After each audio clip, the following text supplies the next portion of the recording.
Are you a brewhead? I'm a brewhead. Are you a brewhead? I'm a brewhead. Y'all are brewheads? Yeah, we brewheads. So pour a glass of craft beer, we can do this. Yeah. What's good, y'all? This is Cee, Certified Brewhead, and welcome to episode 122 of Beer Nuts, the podcast Adjunct series. We are back in the building. Very special episode tonight. You might notice, if you're watching, we have a microphone finally after, I want to say, of the Adjunct series, this is 122 episodes, and we did fucking at least 159 of the first series plus a whole bunch of other stuff in between. So a lot of episodes we used the portable microphone whenever we were at a brewery, but now we have the sexual one for right here. It was bothering me that we had some people on the podcast that had better audio than me. I'm like, God damn, I really need to get on this. It never felt necessary. So if anyone has any feedback, let me know. I'm excited. I just like using it. It's nice. It's going to be kind of weird to take the beer selfies because now I got to move shit around. But either way, I'm excited for it. I hope the pods sound better. So, of course, as always, this episode is brought to you by our good friends at Manscaped. Let's give them some applause right there. Yeah, you know the vibe. So, spring has sprung, and our friends at Manscaped have the best tools for some spring cleaning. They've already helped you tidy up the nooks and crannies of your body's basement. I like that. But this year, Manscaped can help you get the perfect presentation on that beautiful face with the new Beard Hedger Pro Kit. Oh, shit. Make sure you look your best this spring by using code BAOS and get 20% off and free shipping at manscaped.com. So, the beard trimmer, still have yet to try it just because I don't want to have hair and nonsense all over it whilst I'm showing you guys this thing. So, it's time to tame your mane with the Beard Hedger Pro Kit. The sun is peeking back out a little bit, which means you have to show your face in the daylight again. So, use the kit to make sure your scruff looks award-winning, whether you got glorious beard flow, like boom, like you see the vibes. Awesome, smooth, sleek cheeks. The kit starts off with a Beard Hedger, waterproof cordless trimmer with a rotary reel that gives you 20 hair cutting length with one guard. Look at that, mate. That is fire. I really have to figure out a new way of doing this because I look up and I lose my spot. God damn it. Oh yeah, with one guard, so no messy drawers full of add-ons. It also comes with titanium-coated T-blades that are tough on hair but smooth on your face, leading to single-stroke efficiency that brings satisfaction one stroke at a time. The Beard Hedger is a high-tech piece of art in a travel-sized package with a long-lasting battery, universal charging, and a strong motor. I imagine this would fit the same charger as the main lawnmower, the bowl trimmer, as it were. It looks the same shape. The kit has liquid goods to make you feel good, starting with the beard shampoo and conditioner, which is this bad boy. Oh, you see the vibes. Yes. And the conditioner. Oh, yeah. This is looks like a balm type of thing, which is super interesting. You can't treat your beard like you treat your pubes, guys. Come on. That's why the kit has a special shampoo and conditioner specially designed to moisturize, reduce ingrown hairs, and replenish your beard's natural oils and promote beard health. The Pro Kit also has Manscaped's beard oil. I've really been wanting to use it, but I've been holding off. I probably could just use this. The nutrient-infused oil relieves dryness both on the beard and the skin beneath, while still adding a little shimmer and shine to liven up the look. Cap it off with the Beard Balm. I love these things. Beard Balm is sick. A pomade that shapes, styles, and moisturizes, bringing the amazing scent of eucalyptus, Australia, rosemary, and lavender essential oils. Not to mention the Beard Hedger Pro Kit also comes with 3 free gifts: a beard brush, comb, and scissors to ensure your beard is ready to impress. This is my favorite, the brush. Looks like a little shoe cleaner brush, you know what I'm saying? Get this little fresh for the pod. So, guys, save 20% and get free shipping with the code BAOS at manscaped.com. That's 20% and free shipping with the code BAOS. Shipping always pisses me off, so to get free shipping is pretty amazing, and then 20% off is lit. BAOS is the code. Focus on the face and use the Beard Hedger Pro Kit for the cleanest look in the game. All right, y'all. So make sure you cop that. Hopefully a bunch of y'all got it for Valentine's Day just passed. So this evening, we have a very special guest. This is the gentleman I have known for...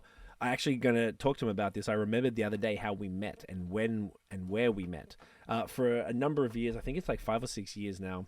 And we have connected, we've traded beer, and a couple weeks ago we got to hang out again after a few years. It was really great to reconnect, and this dude is a legend in the Western New York beer game. He knows everything about it. Everyone knows him. Please give it up for beer writer and just a beer, like, what do you call it? Like it's just like just a man of the people, man of the industry, a man of the world. Will Cleveland in the building. Welcome, you beautiful hunk of a man. Man, what a great introduction. I should just like record that and just, when I'm walking into a new room or something, just play that and just like, come exalt me. No, I'm just kidding. Yeah, that was awesome. Thank you. Thank you for the kind welcome, man. A genuine pleasure, man. You're a legend. Yeah. This is do you remember when we met? Because I couldn't think of it, and then the other day it hit me. Do you remember? It was either at Tap Mallet in Rochester or it was at the old Collective Arts Festival in Hamilton, I think. Before that. And I thought the same thing. Oh, did we meet at Bellwoods? Yes, that's what it was. We were at the bar at right. Hafis Road talking to God. Yeah. And yeah. Oh, the legend. The legend God. Shouts to God. And he was always like, if I came in and he would share with me some of the beers that you brought him, he'd have some crazy other half. And this was before I was traveling a ton to get, I think it was 2017, if I'm not mistaken. 2018 latest, but I'm pretty sure it was 2017. It's been at least 5 or 6 years for sure. Yeah, it's been a while, and I completely forgot about that. I thought about Liquid Arts and Aura was in Rochester, but I knew we knew each other before Rochester, because otherwise why would we agree to meet up? And well, that's not that weird. We spoke online. Either way, it's been a while. You are, you're based out of Rochester, New York, which is just around the corner from the Canadian border. Yep. So you're also very familiar with the scene up here. You've attended all the festivals. The breweries know you. You know them. It's very cool, man. It's cool to see all the stuff you've done, even since I've known you and been watching what you're doing and stuff. It's been really cool to see the shit you've been putting out, and you're doing a lot right now, dude. Busy man. I'm keeping busy. Yeah, I mean, I just started my own newsletter about 10 months ago through Substack, so that's been fun because I was a journalist in Rochester for 14 years, actually writing about the Rochester Police Department and cops and courts and things like that. And then for the newspaper in Rochester, and then left that career actually just about a year ago. Okay. And I was the beer columnist for the paper too. And I've done that since 2013, 2014-ish. So almost 10 years of kind of chronicling the Western New York beer scene. And yeah, my wife was like, I took a few months off. She's like, you're crazy. You should, get back into doing that because you love it and people seem to enjoy it. So here we are. I love it, bro. It's empowering to do something for yourself as well. I thought it was cool. Substack really kind of popped off over the last few years, I think, because a lot of journalists. Yeah, it's great. It's such an awesome platform. Yeah, man. And you can monetize it. So easy to use. Yeah, exactly. It's very, very cool. So we're going to get into all of that. The beers that we both selected tonight, obviously, I just came back a couple weekends ago from the area where we all hung out, and I had a metric fuck ton of New York beer, which is just a godsend. It has been glorious. Yeah. So we chose the same beers like based on my stash, and we tried to represent some breweries that you have personal connections to. For sure. Is very convenient because I happen to have beers that either you traded with me or I just picked up or whatever it might be. Yeah, it worked out beautifully. It worked out super good. And when I told you I had this first beer, you were like, why the hell do you have that? We were at Mortalis with Jared and the squad, and they had them in the fridge. And after, we'll get into it because we went there. Yeah. And he was like, you want one? I'm like, yeah. And I was like, yeah, I'm going to take that shit back because I was excited to drink it. Tell us about this first beer. So first of all, I'm going to disappoint you because I just realized that I have no Genny Light in my fridge, which is crazy because I am proudly the number one consumer of Genny Light in Rochester, New York. It's like the beer I grew up on, the beer that just made me fall in love. One of the beers that made me fall in love with beer, because it's just like the perfect lawnmower beer. But so people who don't know Genesee, it's the oldest brewery in New York State. Yes. Dates back to the 1870s. So to do it upright, I gotta, let's see if I can do this in the camera. There we go. I got a Genesee cream ale, so I'm still rocking a Genesee. That's perfect. Yeah, so I figured actually meant to get would suffice. No, that's absolutely suffices because you guys told me it was available. Yeah, well, when we cross paths again, I'll make sure you get some. But Genesee Light is just it's a classic. It was kind of Genesee, which is a pretty well known regional brewery. It was their answer to the Miller Lite that was kind of setting the beer world of flutter and aflame, in the 1970s, and officially came out in 1979. Damn. and it's just been in production, steadily since then. It's now one of the brewery's 3 flagships, with the Genesee Cream Ale, which dates back to 1960. I got to figure out. There's the camera, which dates There back she to is. 1960. The Genesee Red Eye, which is just the Genesee Premium, Adjunct Lager, classic American Adjunct Lager that dates back even before then. And then the Genesee Light, Jenny Light, as we all affectionately call it. But Okay. just one of those just great warm weather beers, and just one that you can crush a million of and just not feel like a complete and total moron. So that's a good stuff.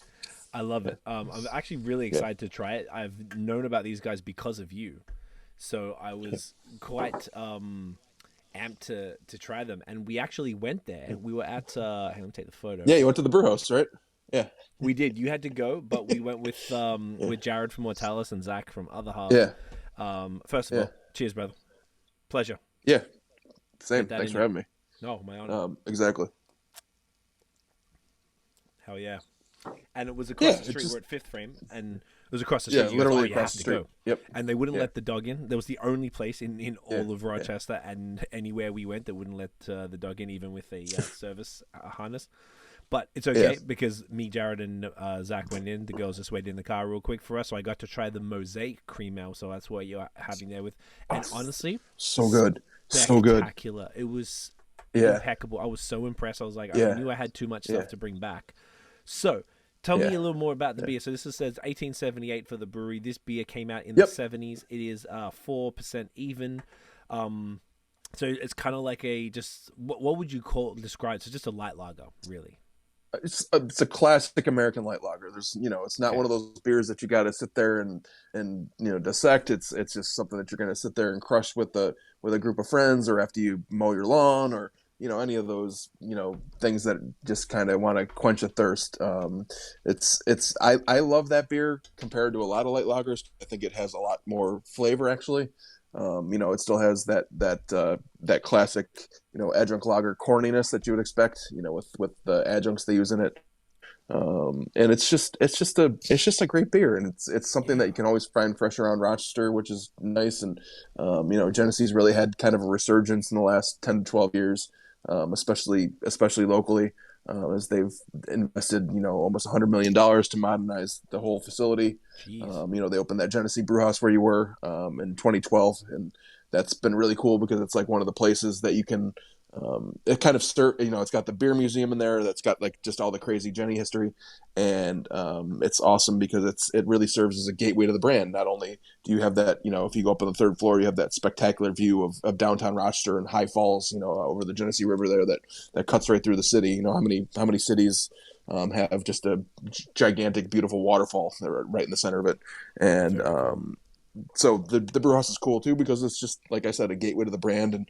And the Jenny campus is like 28 acres I think, but it's not a place that's really set up to be friendly for tours because it's kind of meandering and like labyrinthine. It's maze like, really, because it's been built upon and then rebuilt since for the last 145 plus years. So they can't really do public tours because it's not, firstly, it's not really the safest place, because it's, and so that's why the brew house is cool because they have a 20 barrel pilot system, which still makes them one of the bigger craft breweries in Rochester.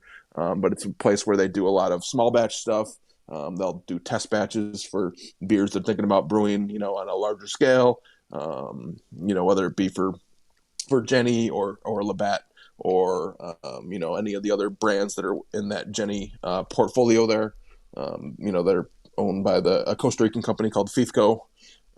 So yeah, it's just the brew house and Jenny have really had a resurgence, and it's been really cool to kind of see people really identify with the brand and really kind of develop a pride in Jenny that was always there, but it's kind of been amplified over the last few years, especially with people of a younger generation. Because everyone's grandfathers always drank Jenny, but it's cool that that people Kids kind of are into have it. more of an affinity.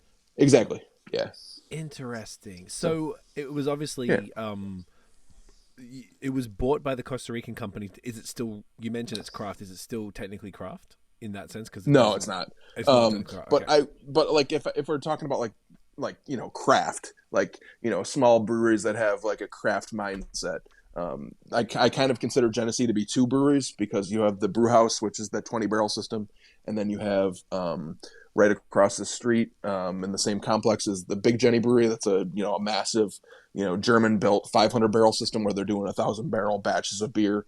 It's just obviously a behemoth that's in the top 10 biggest breweries in New York State, or sorry, in the country rather. I think it's crazy. Either seventh or eighth largest brewery, which is kind of cool for a regional brand, because they don't really have a huge reach. They're kind of in New England and like the Mid Atlantic, like Pennsylvania and Ohio and states like that. So it's fascinating that like a regional brand has persisted through everything it's gone through. Over the last 145, almost 150 years. Interesting. Okay, that's really cool, man. And it was like, to me, I like, I've noticed there's people have a passion for brands like this, like in Quebec is Labatt 50. It's not really even Labatt as much as 50 specifically, and I've always seen you talk about the cream ale that you're drinking right there, which is once again, I didn't have the original, but the Mosaic version was money. The Mosaics, that's a beautiful beer. Good. Yeah, especially when it's super hyper fresh. Yeah, I guess it probably would have been from the brew house, I imagine. Oh, 100%. Yeah, absolutely. Yeah. I mean, that's where they're making fresh. It. Yeah. And like, I like that there's something about this. Like, I feel like I got it immediately. Like, I understood. Sometimes people got, I've used Labatt 50 in videos to as like a prop for macro beer, and people get real mad at me when I shit on macro beer and happen to use Labatt 50. And I never really understood that kind of passion for it. But for some reason, the way you always spoke about this and posted about it, I was like, I think the Labatt thing kind of like painted the picture and was like, oh, okay, that's kind of what he's getting at here. There's this brewery that, that's like, it represents the area. Like, would you say that it's synonymous with Rochester? Absolutely. It's there's a lot of pride. It's hometown. It's it's part of the Rochester fabric, in Western New York, really. I mean, you might see that Buffalo might identify more with like Labatt Blue, but they're all part of the same company now, at least in the U.S. Labatt Blue is still produced, obviously, in Canada, but some of the other like Labatt seltzers and they did that Labatt Citra a few years ago. Those are all made at Jenny. Yeah, because it's all of the same, all under the same umbrella of the Costa Rican company that has the U.S. rights to Labatt. Understood. Okay, that makes sense. Yeah. So this kind it's very interesting. Well, I guess at first it felt interesting to me that someone who really represented craft beer in the area was so passionate about a beer that I imagined that it was macro, but I guess it's macro because it's bought out, right? It's macro. I mean, it's if we're looking at the Brewers Association, the Colorado Trade Group, a definition of craft beer.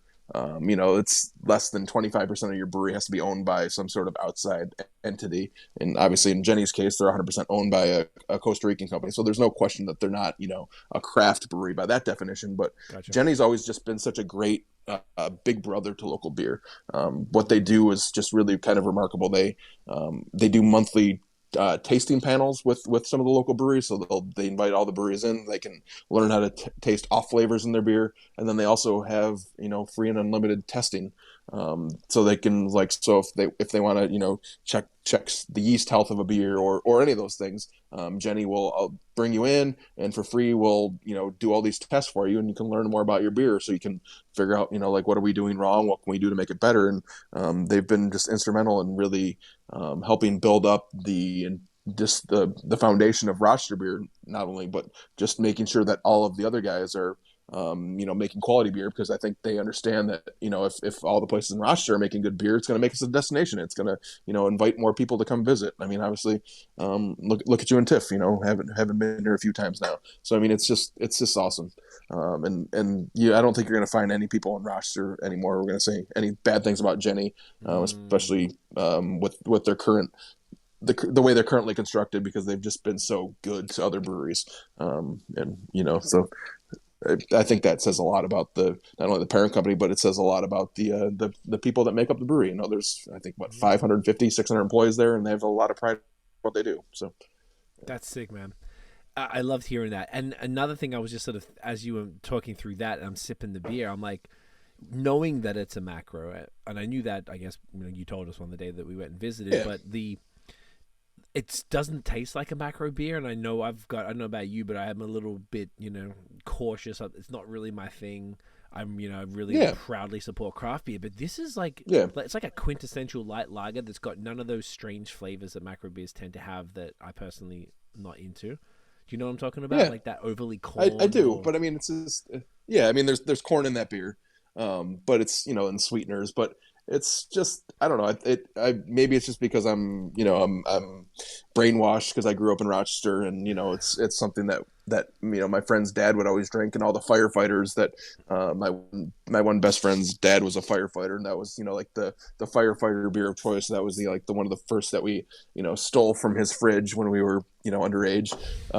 So I mean, it's just stuff like that. It's just. It's nostalgia, it's pride, it's and they know what they do really well. They make really good lagers. That's what they're constructed to make, and I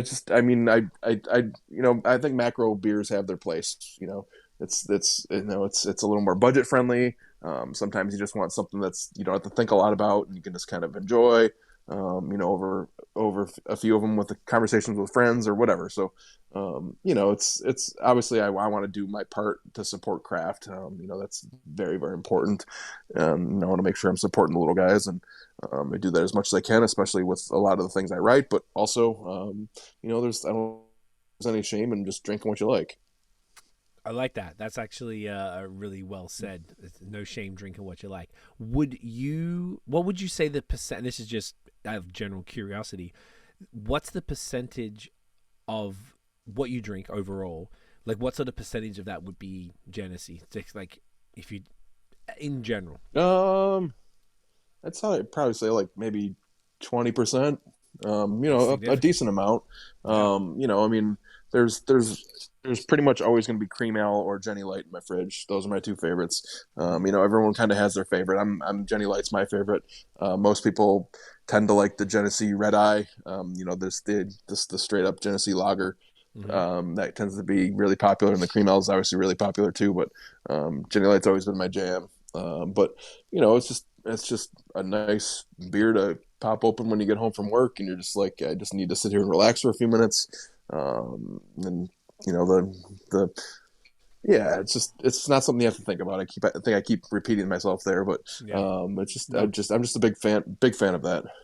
No, it completely makes sense, man. And I don't know, for some reason I get it, and it's fantastic. And I feel like I don't know if we have anything like this here that would be in that macro world that I would drink. I can't think of anything. Yeah, because it's all the local stuff. I don't know, Canadian, which is hot garbage. Any of the Labatt products, not into. I mean, like Heineken or something. Heineken's always great. We've been drinking the Heineken zero alcohol beer. I'm really into non-alcs right now. And the Heineken that's a really, really, really good beer. It's really fantastic. Among the non-alcoholic beers, especially, I think Jenny makes an NA that's actually really good. That kind of mimics the flavor of the Genesee Red Eye, but that Heineken Zero is really, really good. I'm a big fan of that one. Okay. That's got me through some dry Januaries. Yeah, I love that. Yo, we wanted to get some non-alcoholics last time, and I kind of just got distracted and didn't get anything. It'll happen. Now, it's around the corner now, so now you can just dip in and try it. We're just trying to try some from everywhere. But okay, that's really good to know. Yeah. So shouts to Genesee. Oh yeah, I even kept the cup from the thing. I don't know why. I just thought it was Solid. Cool. I don't know why. I'm just kind of sold on it. Like, I don't know why. I think it was partially because of your cosign for it, and just going there and having that cream out, and it was just so good. It was so good, and I wish we had more time. We were sort of like rushing around all day trying to fit in as but much I'm happy you got to stop in there. Yeah. Absolutely. I mean, I just want to be a champion for what I like. That's what it boils down to. And there's a lot of great people at Jenny, and I think the products have always been top notch. So fuck yeah, dude. Yeah, I don't think there's any shame in that. Yeah. Absolutely not. This is great. There's no other way to start the pod. I think this is perfect. So yeah, I mean, we're gonna talk about Rochester beer. You got to do the Rochester original. You're goddamn right, we do. Yeah. So your beer history. Do you want to walk us through how you got into craft beer, and then how that sort of how your sort of career in beer sort of progressed? Yeah, so I went to undergrad out in Montana, actually, at the University of Montana, Missoula, and my best buddy when I was out in Montana lived across the street from this really, really fantastic craft brewery called Kettle House that has made this Scotch ale called Cold Smoke. That's multiple time medal winner at GABF, so just a classic of the style. And I just remember drinking that when I was like 18 or 19 years old, and just like being blown away. I'm like, this is You like mean this 21? is beer, You were right? Yeah, 21. absolutely, yeah, yeah. I mean, it was Montana. It was I made my own fake ID. It didn't really like Didn't it didn't. Yeah, I didn't even need it's a it for different this. it's a no, it's a different world out there, man. It was so much fun. I had a great time, but that's why I went to journalism school. Right, And right. I just remember we lived across the street from this brewery, and my buddy did, and we would just go in there, and this was like 2002, 2003, wow, 20 years ago, holy cow. And Wow. I think I went the same age. growlers at that. Yeah, yeah. Dangerous. I'll be 39 next month. So yeah, Oh, or actually okay. no, this month. It's March now. Yeah, Oh but shit. anyways, yeah. I can't remember what month we're in or when my birthday is, so that's a sign of an old man who doesn't get enough sleep because of a young baby in his house. But And the cat. and yeah, so I fell in love with just like what this brewery was doing, because growlers were like $5, which was just Right. crazy that you could get 4 pints of beer for $5 in Montana at that point. And it Amazing. was just you go in and get two growlers and you're set for the weekend. For $10, which when you're a poor college student, that was just brilliant and just mind blowing. And there were just some other really great West Coast breweries that were out there that were we drank a lot of Sierra Nevada Pale Ale. We really enjoyed the stuff we had from Deschutes, especially the Mirror Pond Pale Ale. And then the one beer we always used to get, the cheap macro beer we used to always get out there, was Kokanee. Like the Yes. Western Canadian version of Labatt Blue, basically. Yes. Which we would just we used to go to this place called the Missoula Club. And you'd get burgers there, and you'd get a pint of Kokanee, and it was just like that was like $4 for like a burger and a beer. It was like or whatever it was. It was awesome. That's not bad. So that made really opened my eyes. And then went to grad school in Maine and just got exposed to Allagash and Smutty Nose and a lot of classics up in New England.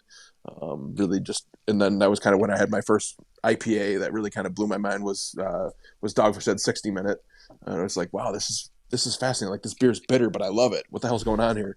Yeah, just ended up moving back to Rochester, where I'm from, and worked at the newspaper here for 14 years. And kind of, I guess you could kind of say, I grew up with the beer scene here in Rochester, and just helped tell a lot of amazing stories, whether it be Other Half, whether it be Mortalis, whether it be Rising Storm, Fifth Frame, Rohrbach, which is the original craft brewery in Rochester. They've been around since 1991. Told a lot of stories about Jenny. Just been really lucky and blessed to do that for a number of years before I left the newspaper to find some steadier employment, and then started the newsletter. So it's just been an honor. I think I've kind of developed a following in this area, for breaking beer news, and profiles of brewery owners, and lists of things that I'm enjoying, or profiles of new and exciting beers that I think are cool. And it's just been a real pleasure, a real honor, and over the last 9-10 years to really be embraced and to have the luxury to tell those stories. So very, very fortunate. I love that, man. That's really cool. I mean, you were into it early then. Like, I'm a couple years older than you, but Yeah. the fact that you were proactively drinking craft beer in like '02, that's Yeah, as serious. long as my parents don't listen to this, but they already know what happened. But yeah, I mean, it was literally the brewery that we lived across the street from, so it was just easy, and it was good. We enjoyed it. They made a hemp pale ale that was fresh bong water, and then they had a hemp porter called Old Bong Water. I remember That's just amazing. giggling my ass off that this brewery was making beers with hemp in them, but calling it bong water, and we would chuckle and snicker, and yeah, so yeah, They're so ahead of their time. yeah, So like yeah, for sure. growing up, so it's really cool that you got. It's like, it sounds like most people I know, and even the brewers and that, I would say the majority. Like, I got into it properly in 2011. I was drinking a bit in Australia earlier, but 2011. So it's only been like Yeah. 12, 13 years from 12 years for me. Um, Being that you like 20 years deep in it, what made you, obviously when you moved back to Rochester and you got the job at the newspaper, what was that called again? Something Chronicle, right? It's called the newspaper is called the Democrat Chronicle. Yeah, it's Democrat Chronicle. Okay. Rochester's oldest and only newspaper at this point. Okay. So yeah, it was really cool because I spent the first half of my career working as a sports writer, and then the second half of my career writing about public safety. And yeah, sorry, my wife's off to the side here, just kind of grabbing at the table and seeing what beers I'm drinking. Hey, look, I might have a triple IPA chaser. My buddy just went to Fidens in Albany, and they're just crushing the hop game right now. And this is their a new triple IPA that came out, or it's been out a few times, but new batch came out this week. Triple vegan, a Citra Galaxy Nelson triple IPA, and it's just absurdly drinkable. And working really hard to get them to the festival I'm organizing, but that's a whole other story. But we're gonna get into that. Yeah, so I mean, yeah, we will. And I've just been very fortunate that I've been able to tell these stories. But we had an opening for the beer columnist at our paper, and my former editor knew how much I love beer, and she was like, why don't you give this a shot? So I did 3 test columns for her that didn't actually run in the paper, but just to kind of show her what I could do. And sure enough, they really liked it. And then, the rest was kind of history. We built a really huge kind of a following for local beer coverage, which was really cool because, the former executive editor of the paper was really big into wine. So they always had a wine columnist, but I don't think it had kind of the same connection to the community that I was able to kind of build and promote and kind of grow or foster whatever with what we did with beer. So that was always really rewarding. Just really lucky that, I would have stayed in journalism if I could have, but sure enough, it's not the steadiest and most stable of industries. And, with a young family, it's just kind of got to look out for yourself and figure out what you can do for your family that makes it, what you can do to make it all work. And, but we've been able to, still hang on to the beer writing gig, which is really cool. And, just really, really excited about that. Yeah, that's keeps awesome. growing. Yeah, man, keeps growing. Sick. So yeah, I want to definitely get on that as well. I would definitely talk a lot more about that. The beer writing thing though, like if you said that was at 2013, 2014 when you started the one in the paper. I think my first beer official beer article came out in June 2014. Okay. So yeah, but I started kind of working towards it in 2013. But yeah. Okay. And then really kind of took off at the end of 2014 into 2015. Okay. So being that obviously I'm in the similar-ish field where you sort of need to, cultivate relationships with people and breweries and people in the scene. I don't, obviously there's probably people, I know we have a pretty decent industry audience, which would probably include fellow beer, whether it's writers, podcasters, YouTubers, whatever it is. I don't know if there's anything you can speak to, like how you started to, like, you're going to write about beer, cool. So how did you go about like deciding what to write about, or did you just start reaching out to breweries to do interviews, or did you get on PR lists and stuff? Like, some of that. No, I tried to avoid like the PR stuff just because it always kind of feels disingenuous to me. It's like, someone pitching a story to you. I mean, did I cultivate some good relationships, utilizing some of the local PR pros? Absolutely. But, those are the people that already knew my audience, who knew that I could help like reach who they were trying to reach. Right. And we've done that, in the form of some of our sponsored content through the newsletter. But it was always important to me that I just kind of not only, be the person that's breaking the news. So I wanted to be the person that would, be the one who would deliver the news that, hey, this town's getting its first brewery, in the next 2 months, or, whether it's paying attention to the local town board meetings and zoning and stuff, and just doing like actual reporting, or just getting tipped off because I just had a good web of connections, of sources that would kind of tip me off to things. But my goal was always just to tell like the human part of the beer. I'm not the most technically gifted or savvy person. I don't have the best palate, but I can, really work to tell stories and tell like, what makes these people special, like what makes them tick, like why are they trying to open a brewery, or, why should you be excited about this? So that's always been really huge to me. And that's kind of what I think where we've really developed the biggest following is just, meeting the people who are making the beer, adding like a human element to it. Okay, so would you ever go to the brewery, just introduce yourself and say, hey, I'm a writer? Oh, absolutely.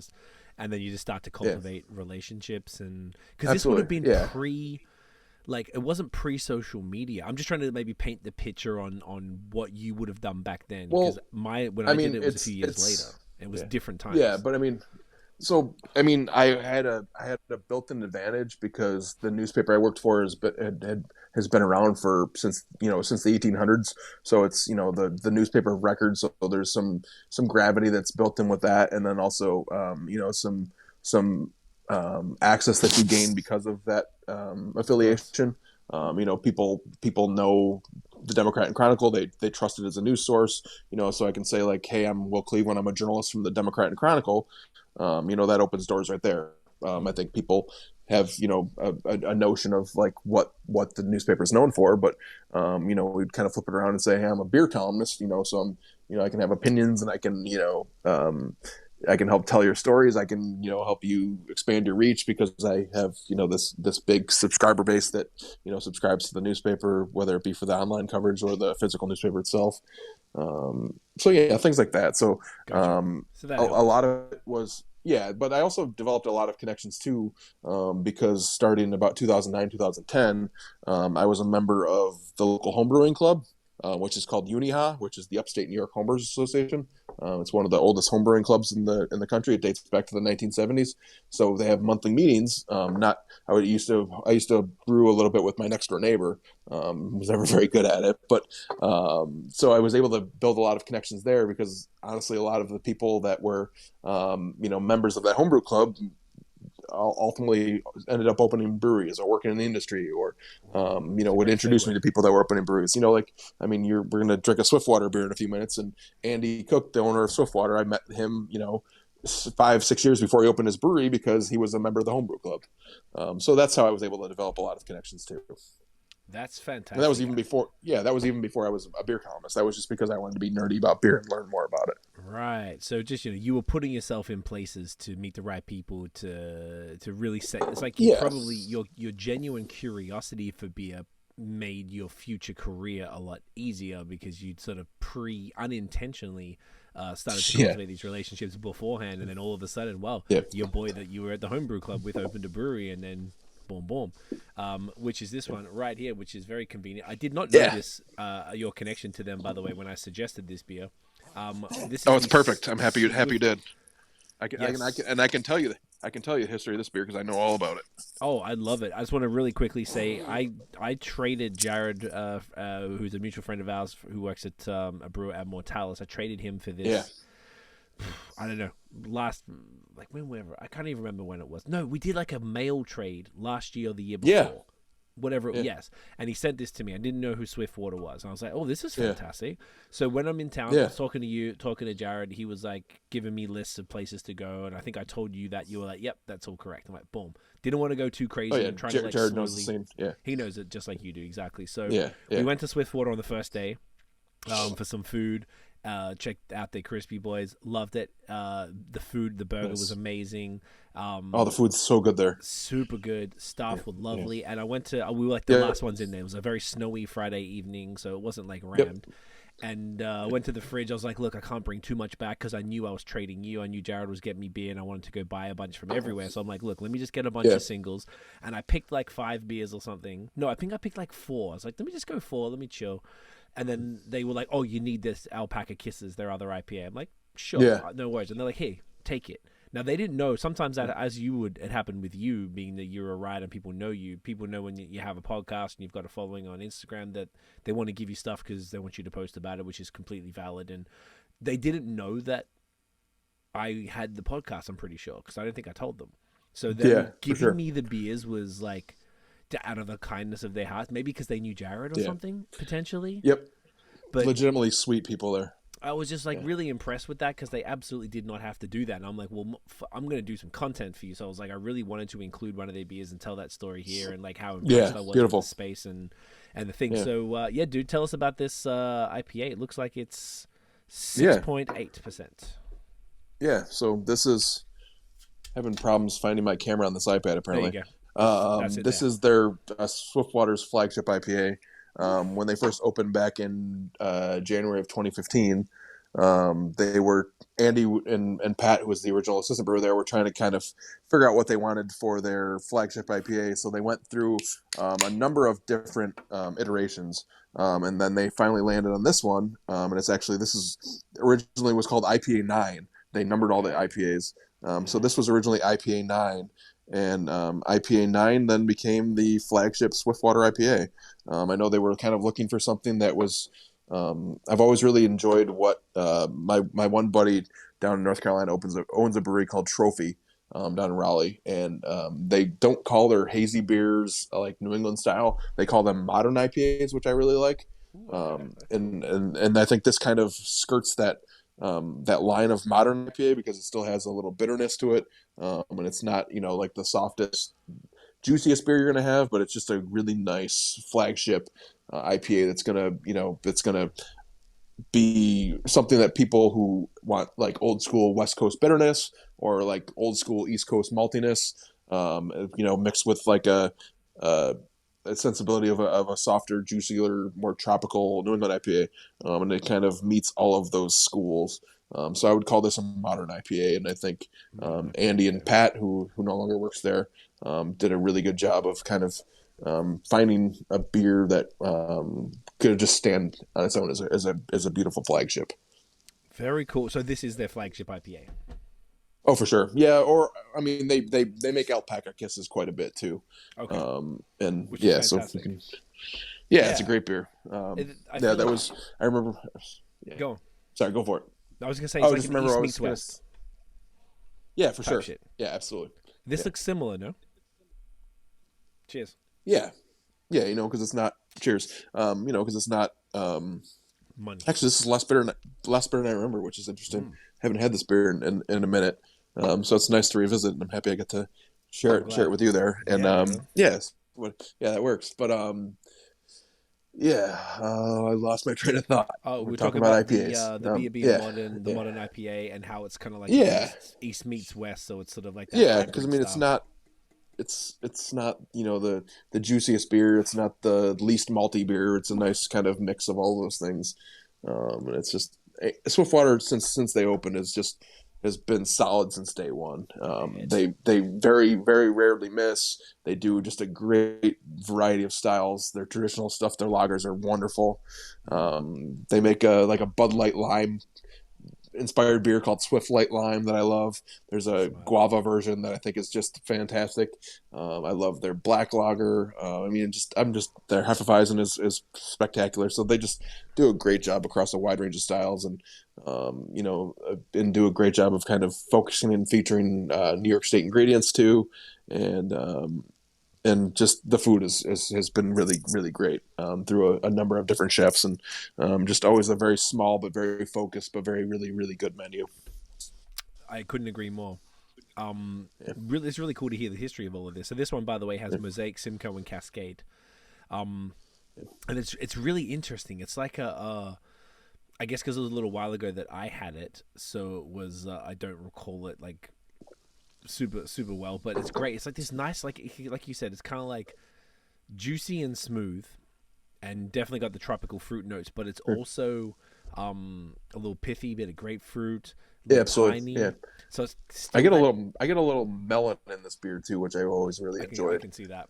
Definitely see that. But I think you nailed it with the pithiness for sure. I mean, that's the Cascade right there. Oh hell yeah! And it works really well, man. Like Alpaca Kisses was very impressive. I would have called that because the lady I was speaking to there just said it was kind of like, she referred to it as like East meets West, and when I had it, I was like, okay, this is like an American IPA.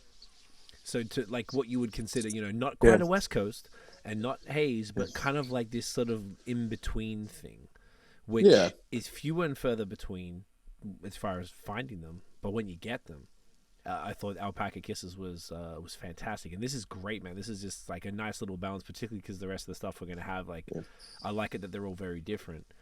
For sure.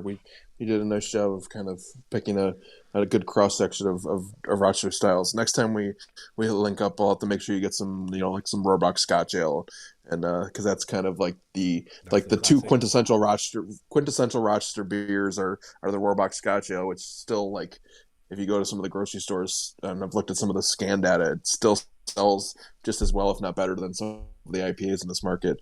And then the Genesee Cream Ale, and like, so those are like the two beers that Rochester is most known for. Not for like, the fruited stuff coming out of Mortalis, or like the hazy stuff coming out of the Finger Lakes, location of other half. Like the most old heads, they're gonna know of the Genesee Cream Ale and the Red Rock Scotch Ale.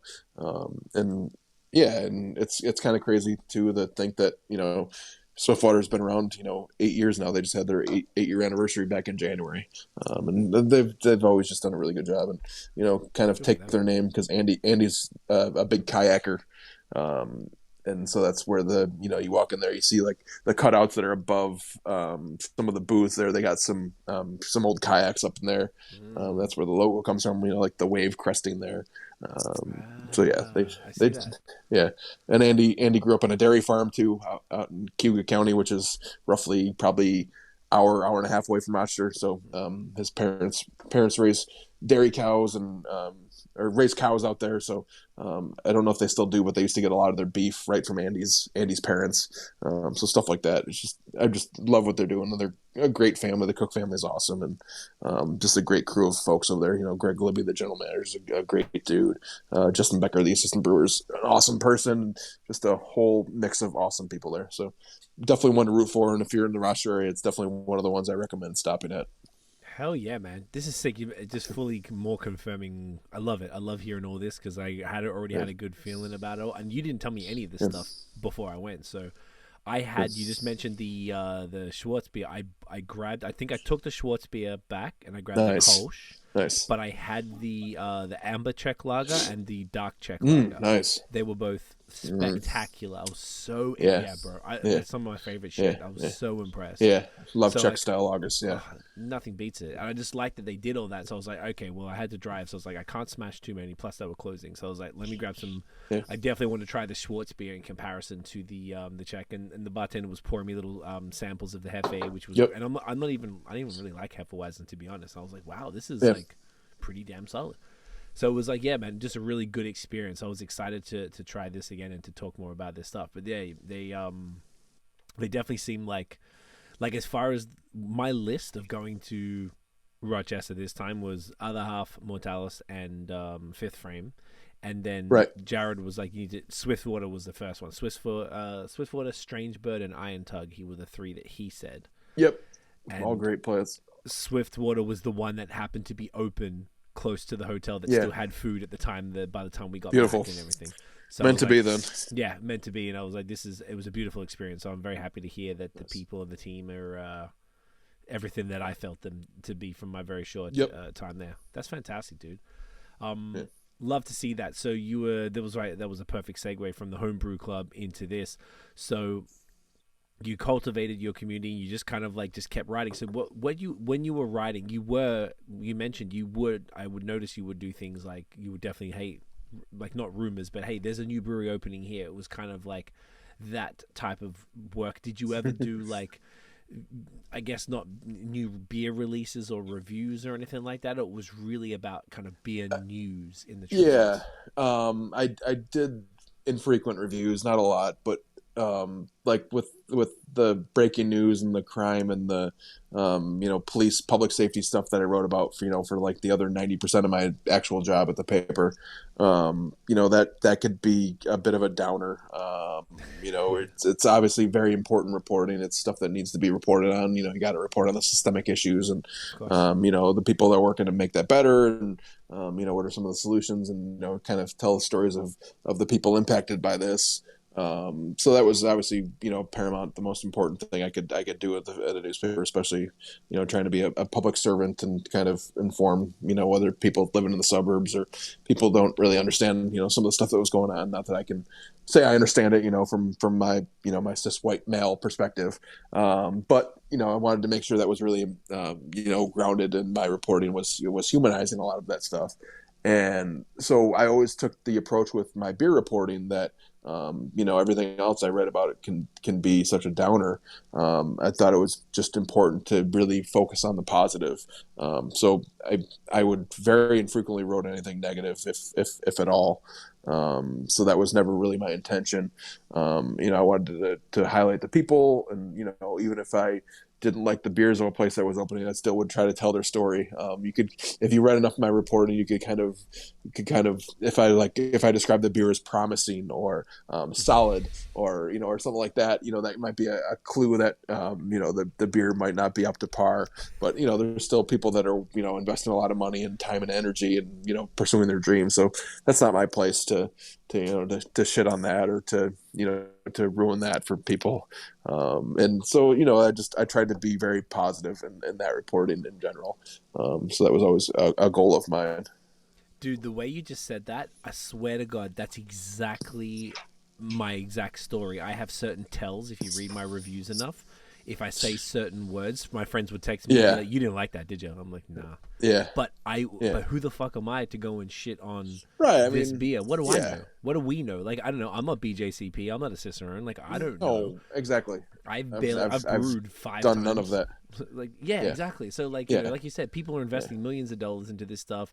Who are we, if we have a bit of a platform, to shit on anyone's dreams because we didn't happen to like a beer? I refuse to be negative. If it's something's like that bad, I just won't even talk about it. Or if I'm not that's too the other sure, thing too. I'm little like cautious. I'm like, yeah, I can get these flavors out of it. I think it might be oxidized, so I don't think this is maybe something like that, which is okay. But it's not saying that the brewers did something wrong. It's probably just packaging for that specific can. Sure, and but I mean, the other thing is too, if I don't like it, I just don't write about it. There's also that. But that's if you really don't like it, like as opposed to like right, exactly. Yeah, I had one the other day. Go. No, it's all right. I'm listening.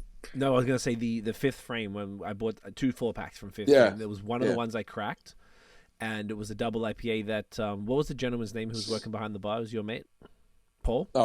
Paul, great dude. Great. So guy. He was like, I think it was called Open It Up. He said, "This is the best double IPA." I'm like, boom, no worries. And I had it, and it looked different. It looked kind of oxidized. I was looking on Untapped compared to the photos. I'm like, I don't know if this is right. And you had it a few times. Color looked a little off. Yeah, I know what you're talking about. It looked a little off, and I was like, it doesn't taste right. Now, I reviewed it because I wasn't sure. I have a second can. So I think that first can just happened to be, Yeah, could very well be. And that's okay, but I was very cautious with the way I said it because I know the Fifth Frame is a phenomenal brewery. I drank a bunch of beers there. You and Jared had both given me multiple beers from them in the past. Yeah, so exactly. I would never go out of be like, yeah, man, fuck these guys. Like, nah, man. Like, that particular beer potentially off, and I didn't know, so I reviewed it anyway. But I was cautious, and I'm pretty sure. Sometimes the breweries comment, go, yeah, that sounds like it was a bad can. I'm like, cool, no worries. And there's no stress. Yeah. But there was no malice intended, and it was very, I keep it that way. So I would just, anyway, long story short, I enjoyed hearing you say that because that's something that I've lived by and sort of prided myself, and it sounds like you're doing the same thing on sticking with that. Always been my goal. Yeah, it's important, for what we're doing. It's massively important. Yeah, it's just I want to champion what I like I was saying earlier, and if I don't like something, I tend to just ignore it. There's some really terrible breweries run by some really shitty people in Rochester, but I just don't give them the time of day. Yeah, it's like if people want to go there, good for them, but I don't need to support them or just stay like it's just not worth it. No. There's so much other negative shit going on in the world that I don't need to add to that. No, I couldn't agree more, dude. I think it's important. I noticed as I feel like the people who take the beer stuff their beer sort of like media stuff, I guess, like we are, seriously tend to be like that. And I notice a lot of the kind of negativity would come from maybe the more casual people who are just not even really bloggers, because that's probably too much work. It'd be people on Untapped or like an Instagram post or something. They're a little more savage, which is fine, I guess. But like, I think the difference I guess this is like a question and a statement, but sort of I think the difference between maybe the people who are more, I don't know, flippant about what they're saying, and then people like us who are a little more thoughtful about it. Not saying that we are superior in any way. We just really care about that. Is that we know the people behind it. Like me and you, Absolutely. doing what we do, we know the humans that put the sweat, the time, the energy, the money. They could have remortgaged their damn house and put everything up to do this, to follow this dream. True. So Yeah, because we exactly. know that, and we talk to them, you talk to them, you get their stories, you write it down. I'll talk to them on here, we capture it in audio and video. Like, Right. we have these stories, so why would we ever try to, Right. do anything negative towards that? And I think knowing the people is that key difference. I don't know if you had any. Do you think that makes a difference? I think you nailed that. I mean, it's just like we were saying earlier. It's just not. I don't know what people have sacrificed, or I mean, I can with some of the stories I tell, but you don't know what people have overcome to make this happen. It's not easy. It takes years upon years and lots of money and bureaucratic governmental red tape that you have to cut through, and find the right location or get a small business loan to make this work. So I mean, it's just there's just so much that goes into it, that it's if the place is going to fail, it'll fail on its own merits, and it's because people voted with their dollars and didn't like the beer or didn't like the location or whatever. And it's not my place to add to that. It's just not worth it. 100%. Yeah, and no one wants to. Who would even want to talk to us? Like, what Right. if we were going to be negative, and it would be a risk for them to talk to us, and if our business is talking to the breweries, it would seem pretty counterproductive to treat people like that. Yeah. And, 100%. it's a little silly. So okay, that's really dope, man. So like, you just sort of kept plugging away and doing this. I mean, did you ever have any goals with it, or was it kind of like just No, I just really enjoyed it. It was just a nice counterbalance to everything else I was working on. Okay. Whether it was digging through public records or sitting through press conferences or hanging out at crime scenes. It's just, just always something I could look forward to. Like, I knew I had a beer column I needed to work on for my next deadline. So that was just something that I always really enjoyed. And the fact that I was able to, turn it into a little side hustle has just been really rewarding. I keep saying that, but so yeah, I'm eternally thankful that people dig what I do, and it's grown, it's continued to evolve, since I left the paper. And so yeah, I never had any expectations of this. I just wanted to, be able to put my name on things and have my picture in the paper every once in a while, my hometown paper. I mean, that's just all it really boiled down to. right, which is meaningful. I totally get it. It's extra meaningful because it's where you grew up, and that Yep, exactly. everyone you ever kind of met growing up would see it, essentially. Yeah, they could makes it see me at kinda a high cool. school reunion and think like, hey, that Will Cleveland guy actually isn't a complete and total fuck up. So that's pretty nice, right? It's all any of us could ask for, bro. It's all any of us. Yeah. So you did small the victories. You gotta take them when you get them, bro. You gotta take them when you get them. Yeah. So you did that for 14 years, you said? Yeah, I was there from 2008 to 2022. Okay. I was at the newspaper. I worked in sports, and then I worked in breaking news and public safety, and then did the beer for about half of my time there. So Okay, so the beer was probably like 7 to 8 years. Okay. And Yeah. like you said, you moved to Substack. So if people don't know, Substack is kind of like it's an email subscription service. Yeah. You can get a free version, or Yeah. you can get a paid version, and the paid has a few yeah, extra it's things. all free. I do it all free at this point because I've had a lot of success with signing up local sponsors for sponsored content or overall advertising, or just putting some advertisement in there. But yeah, you can read it at Cleveland Prost, PROST. .substack.com. Plug in your email address, and every time I publish something, it goes right to your email. Yep. Like I said, I published something yesterday about wild ales coming out of a well-known Penfield brewery in the Rochester area called K2 Brothers, unexpectedly making really cool wild ales that are, they captured yeast from Roundacoit Bay, which is, the body of water that feeds into the Lake Ontario there. So just like unexpected things like that. You can get that sent directly to your email. And it's done really well on social media. Well, I'll post things on some of the Rochester Facebook groups or on Twitter or on Instagram, and just been really heartened by the support. And I assume eventually my wife's kind of pushing me in that direction. We'll move to a subscriber model, where I'll do 40% of the content will be subscriber only, the rest will be free type thing, or something along those lines, for like $3 or $4 a month. But it's just a really easy platform to use, and I've been really happy with it. Because you can upload photos and do photo galleries, and I can put videos in there, and You know, I don't have to worry about SEO just because it's going to email, so I don't have to worry about like, you know, going through Google Trends and seeing what people are looking for, or you know, stuff like that. You know, I can look at the layout of it before I publish it, so I can see if it looks good. I can, you know, make sure the ad's in the right place, and you know, proofread it and stuff like that. So it's a really easy platform. It's kind of like WordPress like, and how easy it is to use.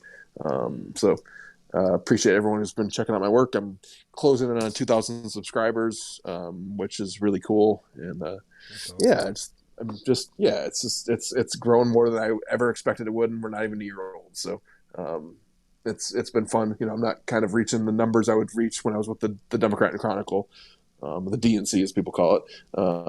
Not reaching those heights, you know, where I would get like, you know, I could get, you know, like 10,000 views on something, you know, pretty easily, but it's rewarding because I can just write about whatever the heck I want to write about, and you know, not have to answer to anyone, you know, besides my wife, basically.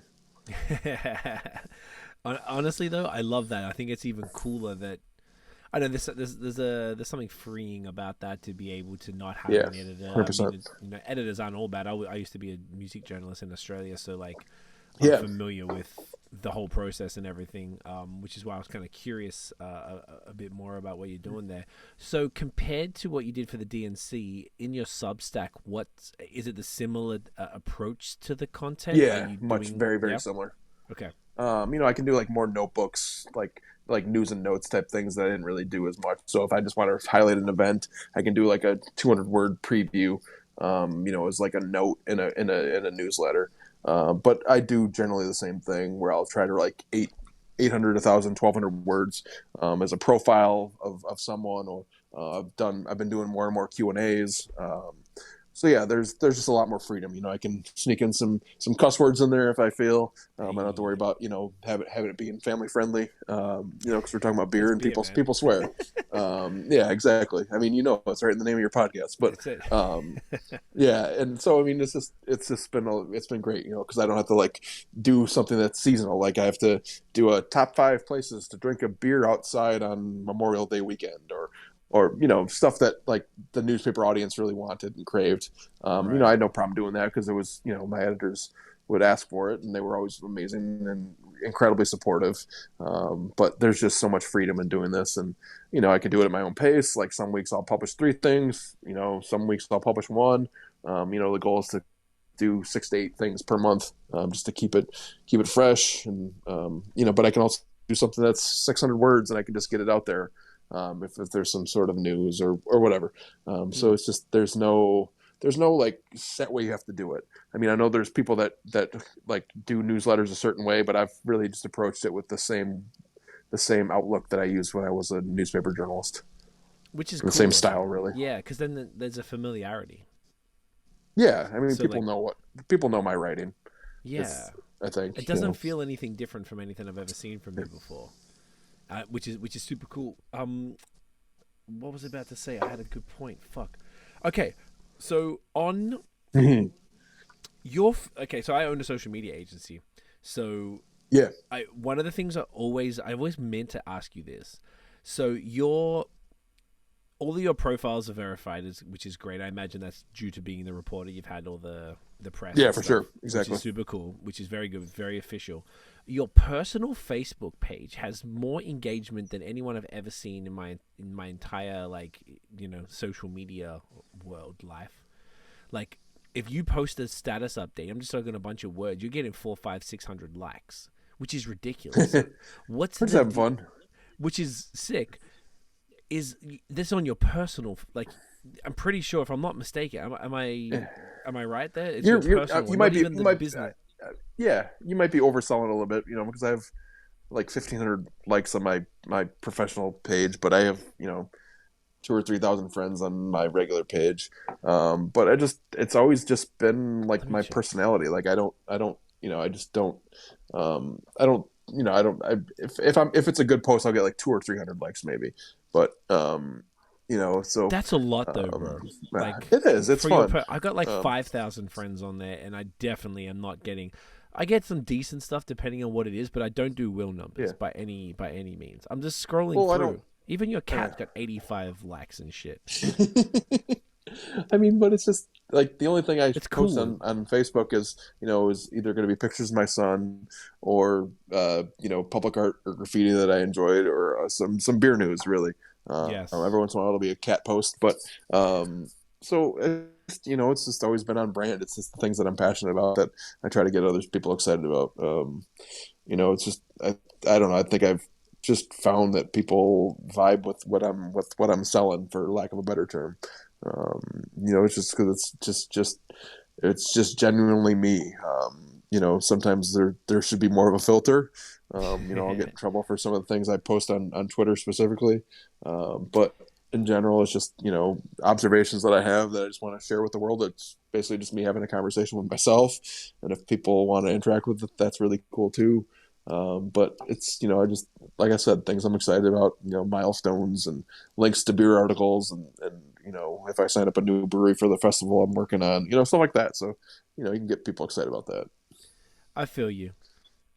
Still, it's still like, yeah, maybe I was overselling it, but maybe I'm actually thinking about, your I think you business. were overselling it a little bit. Yeah. It could have even been like the business page maybe that I was thinking of. That you were doing it. No, your personal one it's your personal one, dude. I swear to God, maybe it was like last year or something. Like maybe I just scrolled through and like the first like fucking 10 posts were like me, my beer photos with you, or tagging you in it. But like, it's pretty crazy. It's still crazy. Like, it's still pretty fucking bonkers to get that level of thing. So my point is, I guess, really by saying that was like, that's good. You've got a lot of people buying into you and what you talk about and what you're doing, which is fantastic, which is super valuable. Yeah. Very lucky there. Particularly, all the different things that you're doing, you're able to convert. I mean, a couple thousand people subscribing to a Substack is pretty significant, particularly being given the topic that you're talking about. Beer is very regional. So then, absolutely, there's outliers always, like obviously I'm subscribed to it and I'm not in the region, I'm close by. I was even thinking that when you mentioned, I forgot that Rochester's on Lake Ontario. Like, if I had a boat, we're in Hamilton, we could just like zip across. Like, fuck, man. When I drive, absolutely need a boat.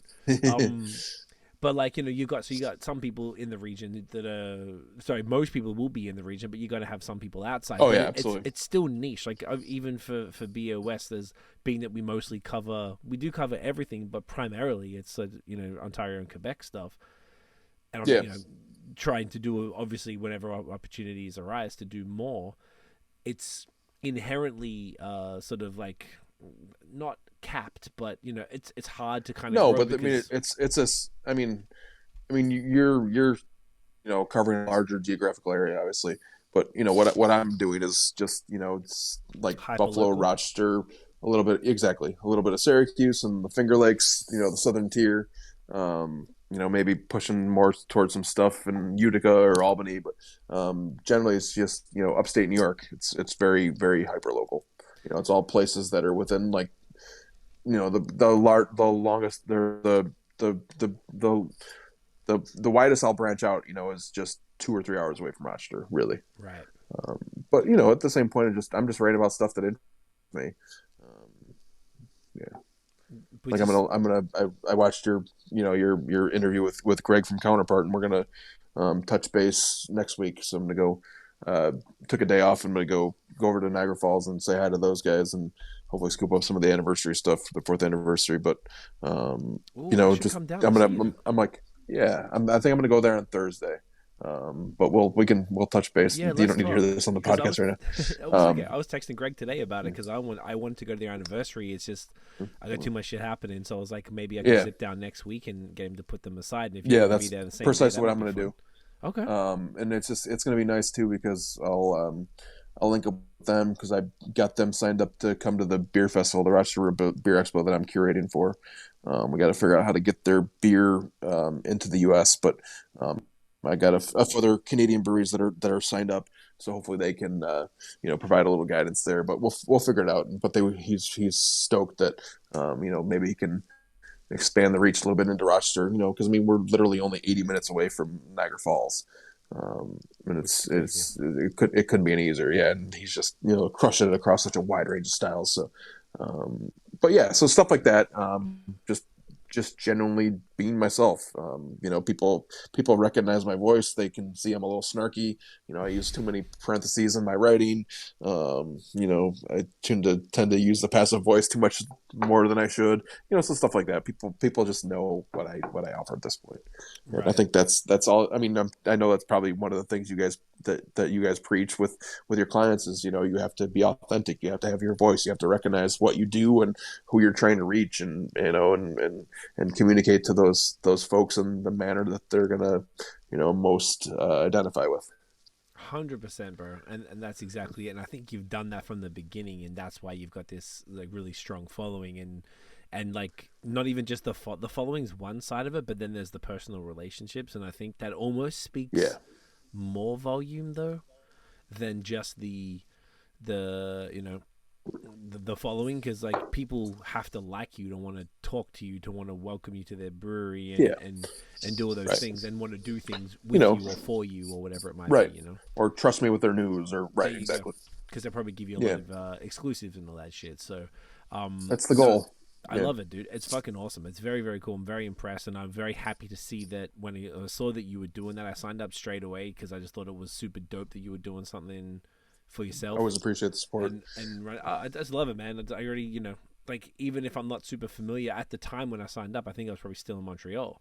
So now that I'm around the corner and it's my new American closest. It's your backyard. It's my backyard. Yeah. It's a place we plan to be spending a lot of time on, which is why I wanted to kind of like introduce the region to our audience if they weren't super familiar with with you, and then continue to expand that, which is something you and I were talking about the other day, which we can talk about afterwards. Probably no point talking about it on air just yet, but looking to continue to do a bunch of podcasts and working more together and stuff. I want to get into the expo. Fuck, what am I? The beer festival. But do you want to talk? Do you want to get into the next beer? Yeah, let's do that first. Yep, beautiful. Yeah. So, here I am pulling things out of the cooler. I love it. So one of my, other half has been one of my favorite breweries in the States. Oh, got it. Since forever. And I remember when I watched all of the footage about, and all the talk online about them opening up in Finger Lakes, which is, if people don't know, Finger Lakes is sort of like the wine region, really, just exactly sort of south of Rochester, south of east, and it was just the whole concept of them even, opening a second location. It was their first location outside of Brooklyn. I've been to the Brooklyn one, I think, like 4 times. Every single time I've been to New York, I've been there every time. So I was extraordinarily excited you guys had that there. So I visited the one in Buffalo because I hadn't been to the States in 3 years. So I went to Buffalo, and then we went to the Finger Lakes one. And even because we went with Zach. So your friend Zach, who was at Fifth Frame when we met up, he was there, and he came with us to Genesee, to Mortalis, and then to other half. And they were just golden there. They were just, we drank some beers. I bought a bunch of their coffee, which was so sick. They have a coffee brand called Cloud Cover. Yeah, Sam, the brewmaster at Other Half, is doing a Cloud Cover coffee roastery now, which is just so cool. So they're keeping it all in house for all the coffees. They're using them a lot of their beers too. It's so smart, bro. I just love the brand. So I was like, I have to do Other Half, particularly one that was brewed at Finger Lakes, which I believe this one was, right? Usually it says on the can. This is a Brooklyn beer, actually. This is Brooklyn. Okay, well, because I had a bunch, and then I was like, it's all good. And you were like, let's do this one. So this is Other Half Gouda, double dry hop Gouda, double IPA. So we went from the Crispy Boy to the IPA to now the double IPA with this gorgeous can. I'm excited. I actually haven't had this one, so I was excited for this. That's a good one, and I love their new branding redesign that you can, like, they give a little synopsis on the side of the can, but also now break it down for the hops. So this one's Citrus, Strata, Comet, and Eclipse. They call it a hazy imperial IPA brewed with a hand-selected blend of hops, giving notes of lychee, sweet orange, strawberry, and pine needles. Oof. Their new branding is awesome, and then because it like fully identifies that it's you see the little Other Half at the top of the label, where you used to kind of get that off to the side of the label. Makes it much easier when you're looking for them, especially because there are a bunch of grocery stores now, and just brilliant that it makes it more identifiable, but it's still obviously quintessentially Other Half, with their food themed beers, right? Yeah, the food, they're very they're super bro- unique. broccoli and cabbage and all the obviously hip hop influenced, but it's extended into so many other ones with the whole. They do a bunch of regional ones. There's chicken riggies, there's Utica greens, there's I mean, it's just like all the different places they're in. There's a tomato factory one from DC. I think there's a few that are like Philly food themed. More Brooklyn with the. I know they've done whatever. I mean, it's just nuts everything that they've done with the hazy IPAs. I think I read on Beer Advocate. Over the last 3 years, they're always the number one brewery in terms of the amount of beers that they release every year, because they're releasing 3 or 4 new IPAs every week, so it ends up being like two or 300 new beers every year. It might be a similar malt profile, but with different hoppings and different labels, but just kind of crazy that they've really done this without like having a flagship. Green City's kind of turned into a flagship, one of the ones you're always going to find. But look at that microphone selfie. That man is a pro right there. Oh, look at that. This is a new. It's kind of weird because you got to like bend around the microphone. It's yeah, I saw that. Inconvenient. I'm sure. I'm sure it turned out beautifully. Oh, William, you are a gentleman. First of all, my friend, cheers. Get that in you. Cheers to you. Always. I really love this beer. Oh, yes, yeah, great. Exactly. This is fresh too. It looks like it's is it 15th of February?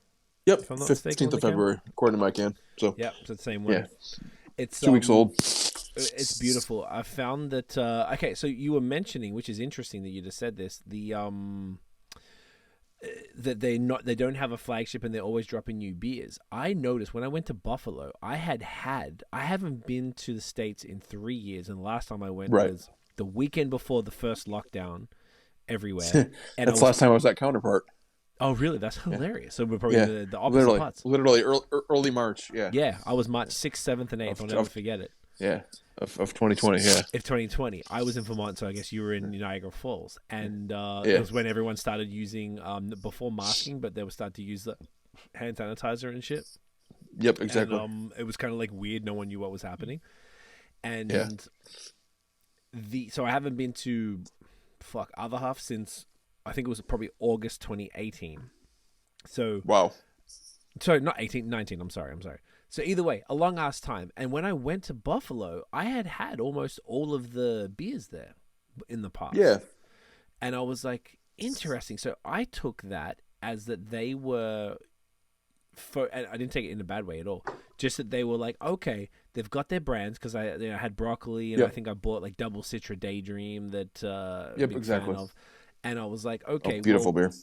Glorious. So I was like, okay, maybe what they're doing is doubling down on certain brands, because now, at the time, last time I went, they were just in Brooklyn. Now they're in, like you said, DC, Philly, Rockefeller Center, Finger Lakes, a whole bunch of places.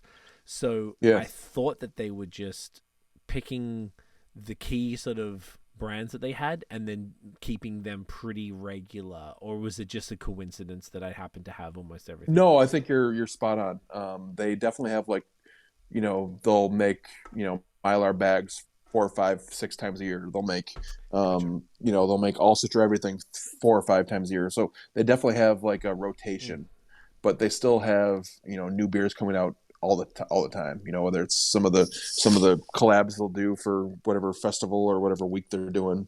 Whether it was Citra, they did a Citra week, they did a Mosaic week.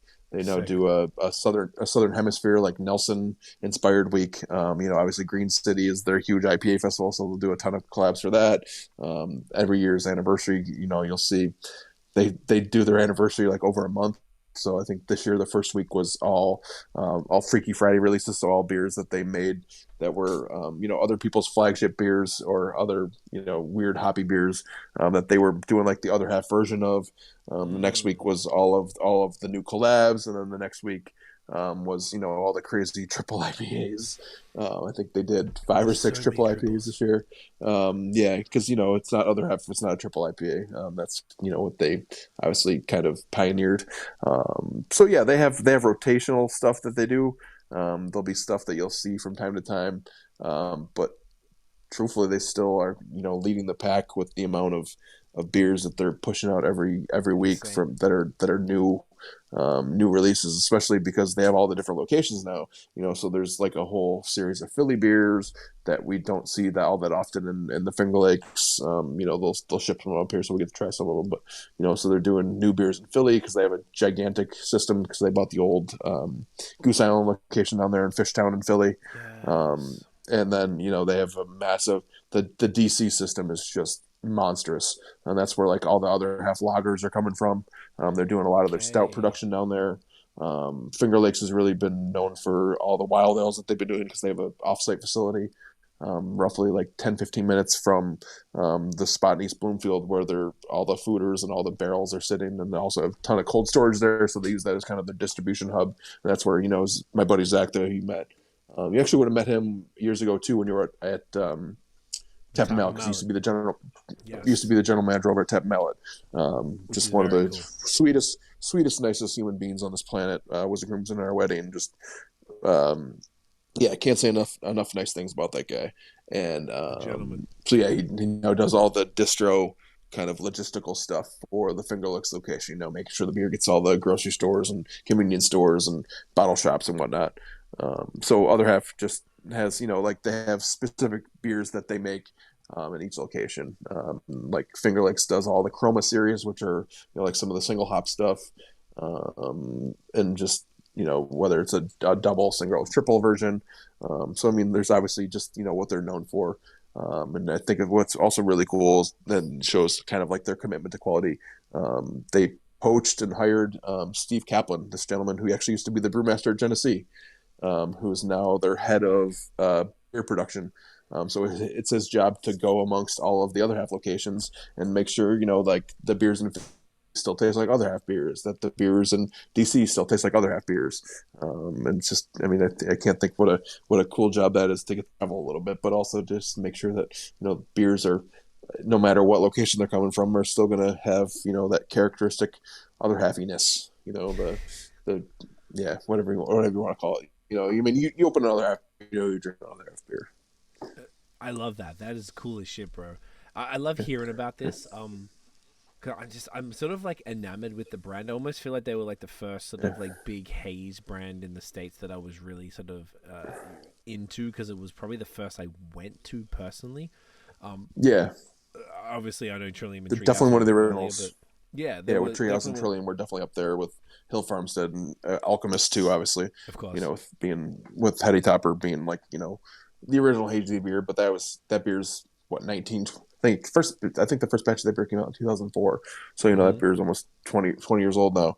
Hill Farmstead dates back to 2010, but other half really, they nailed not only the hazy beers, because Sam Richardson, the brewmaster there, is just the savant with hops and kind of like come up with these crazy combos and just like masterful, that kind of stuff. But their branding too is obviously what set them apart. Whether it's like the hip hop influence, whether it's these bright, beautiful, cheeky labels with slices of Gouda, and then you always kind of do the Where's Waldo on the label, and you're like, oh, you're gonna find one on there. Oh, there he is. The one that's gonna have like the cheeky little smile. Yeah, there he is. You find that you find that in the broccoli and the cabbage label and all those other brands. So they hit the home run because they did it all perfectly.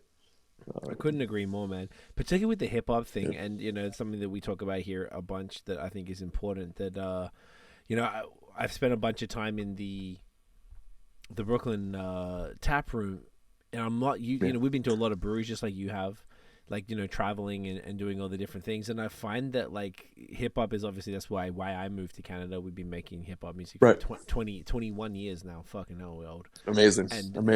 And going, and you never hear hip hop for the most part, in breweries. And Other Half was one of my first. They totally embrace that. Yeah, they really do, man. And it was like, I kind of just like, I feel home. And the beers are A1, whether it's their crispy boys, their stouts, their haze, like everything is phenomenal.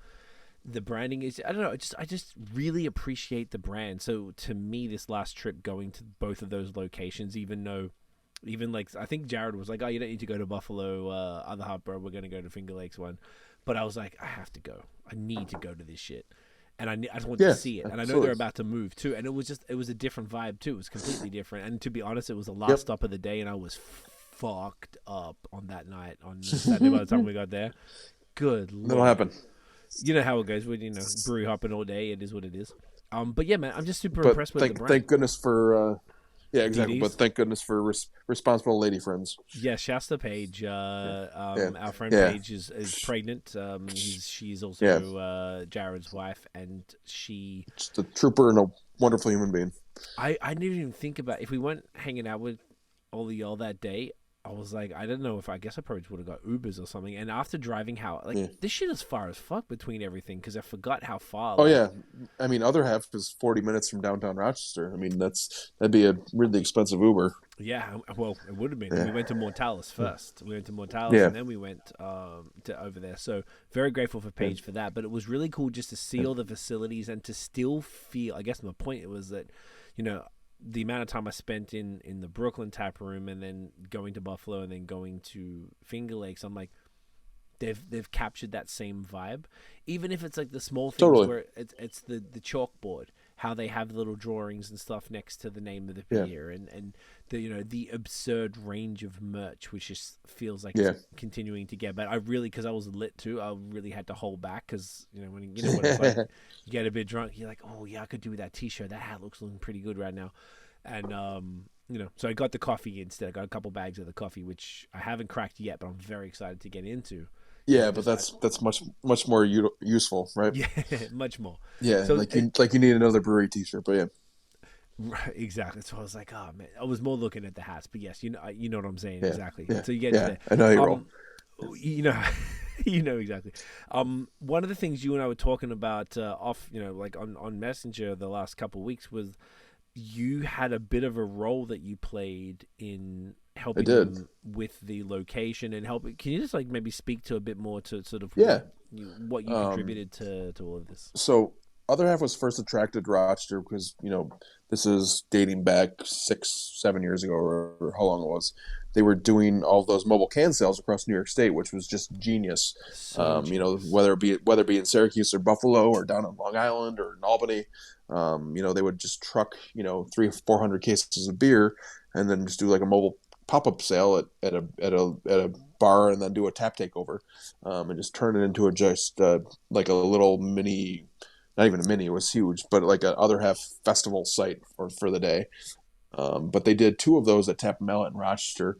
The first one was so wildly successful. It had 500 people lined up. It was, went down Gregory Street and then up Clinton, which if you know Rochester, that's, probably a half mile. Like, I mean, it was pretty significant how many people lined up. And this was on a cold March Saturday too. It wasn't like it was, in the nice spring or fall or even, the sweltering summer. It was, people were bundled up because it was fucking cold.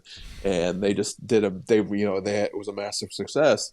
And they actually like rearranged their schedule and did one like 3-4 weeks later, also at Tap Mallet, just because the first Rochester one was such a huge success, and then did some subsequent ones. But at that point, they decided, like, let's start exploring Rochester to see, like, because they had success in Buffalo and Syracuse and Albany and all these other places where they're doing these mobile can sales. But Rochester was just like this different animal where they were just blown away by like they couldn't bring enough beer. Like they were just like they were blown away by the level of support. And so I remember talking to Matt Monahan, who's the CEO, and he's telling me utilizing this license that they have in New York State called the Farm Brewery License, it allows you to open what essentially is like a brand. They call it a branch office. So like satellite tap rooms under this license, and the license allows you to open up to 5 satellite locations or 5 branch offices.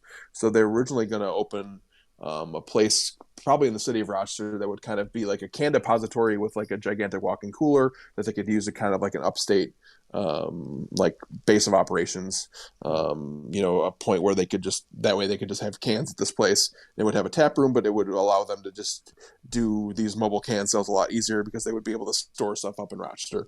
And I remember Matt texted me one random Monday, and he's like, I'm over at Tap Mallet. Why don't you come have a beer with me? And it's like, Matt from other half texting, you're like, oh, I'm not gonna not go have a beer with him. And my wife, who was my girlfriend at that point, she's like, are you stupid? Just like go have a beer with this guy. And I said to him, like he was starting to he's like, this is all deep off the record hush hush, like, we're trying to figure out how we can open something in Rochester. And he was like, I'm like, he's, telling me about the different locations they're looking at, different neighborhoods and different spots in the city of Rochester. And I said to him, there was this brewery that closed in East Bloomfield where they now are, called Nedlow, Nedloh, which is Holden backwards. The couple that owned it were Nate and Josie Holden. So they took their name and flipped around, and that became the name of the brewery. But they closed back in 2017 after they were open for 2.5 years, and it was really strange, like the circumstances under which they closed, because they literally had won a medal at GABF. For like a Belgian IPA or something. They won a medal at GABF like 3 weeks before they announced that they were closing. I remember I got the closing notification from them from a PR firm that I didn't recognize, so I had to do a lot of like digging around to talk to employees to like see if they had actually closed, or if like this was some sort of hoax. That kind of spurred this talk that I had to look at. Like, people were like, "Oh, is there a beer bubble in Rochester? Like, how is this place that just won a medal at the country's biggest beer festival closing all of a sudden?" And there were some circumstances that we don't need to get into, but so they closed. They built this beautiful like $2.5-3 million spot down in East Bloomfield, where they are now, where Other Half is now. And they listed it, and I said to Matt, I'm like, "Hey, have you guys heard of Nedlow?" And he looked at me, he's like, "Well, what the fuck is Nedlow?" Literally, that was his quote. What the fuck is Nedlow? And so I pull it up on my phone, and I show him that, here's this listing, and the place listed for $665,000. I'll never forget that number. And they bought this multi-million-dollar facility for like a fraction of what it actually cost, because the people that closed it could afford to take this loss because they're fabulously wealthy. And so sure enough, like, this would have been like 4 months later, or thereabouts. The news leaked out that Other Half had like kind of hinted that they were going to buy Nedlow. I'm like, I can't believe this is going to happen, but I couldn't say anything, because it was so off the record. And it just happened to be like the one Facebook group. This one guy from Bloomfield was sitting in one of the town board meetings and like started this crazy like shitstorm of people getting all excited because he had heard like them presenting to the town board about what they wanted to do. And I'll never forget, like, I was in Montana for a wedding, and I turned off my phone because I was so jet lagged. I got back and I had a few days off, and I was gonna just be like, let me relax for a day or two until I get back and like have to turn my brain back into work mode. And I turned my phone back on that morning after we flew back in that night, and my phone was just exploding. I'm just like, oh fuck, this news got out, didn't it? And Matt, I had a text message from Matt. He's like, all right, you're the only person I'm going to tell this story to, so let's do it right now. So I messaged my bosses and had to explain to them like what a huge deal this was. And so I ended up writing this long story about how they're going to take over the Nedlow location facility in Bloomfield on my day off, and it just turned into this huge story. And I'll never forget it. It's just like one of those crazy journal stories. And just amazing that those guys trusted me to share their story, and we bonded over that and made so many cool friends through Other Half. But that's how Other Half got introduced to Nedlow, was just me having a beer with Matt Monahan over at Tap Mallet and saying like, hey, you should guys look into this. And then a few months later, sure enough, they bought it. That is the coolest shit ever, dude. I feel like obviously, like, I'm such a big fan of the brand that knowing the role that you played in that is so phenomenal. Like, I love that. I'm glad we captured that on BAOS. That makes me very, very happy. On the other side of it as well, I think it shows the value of people like you that are, well connected. Like, because I feel like I get brewery people tapping me, asking me questions a lot, or wanting to be connected with something, and I'm connecting people all the time.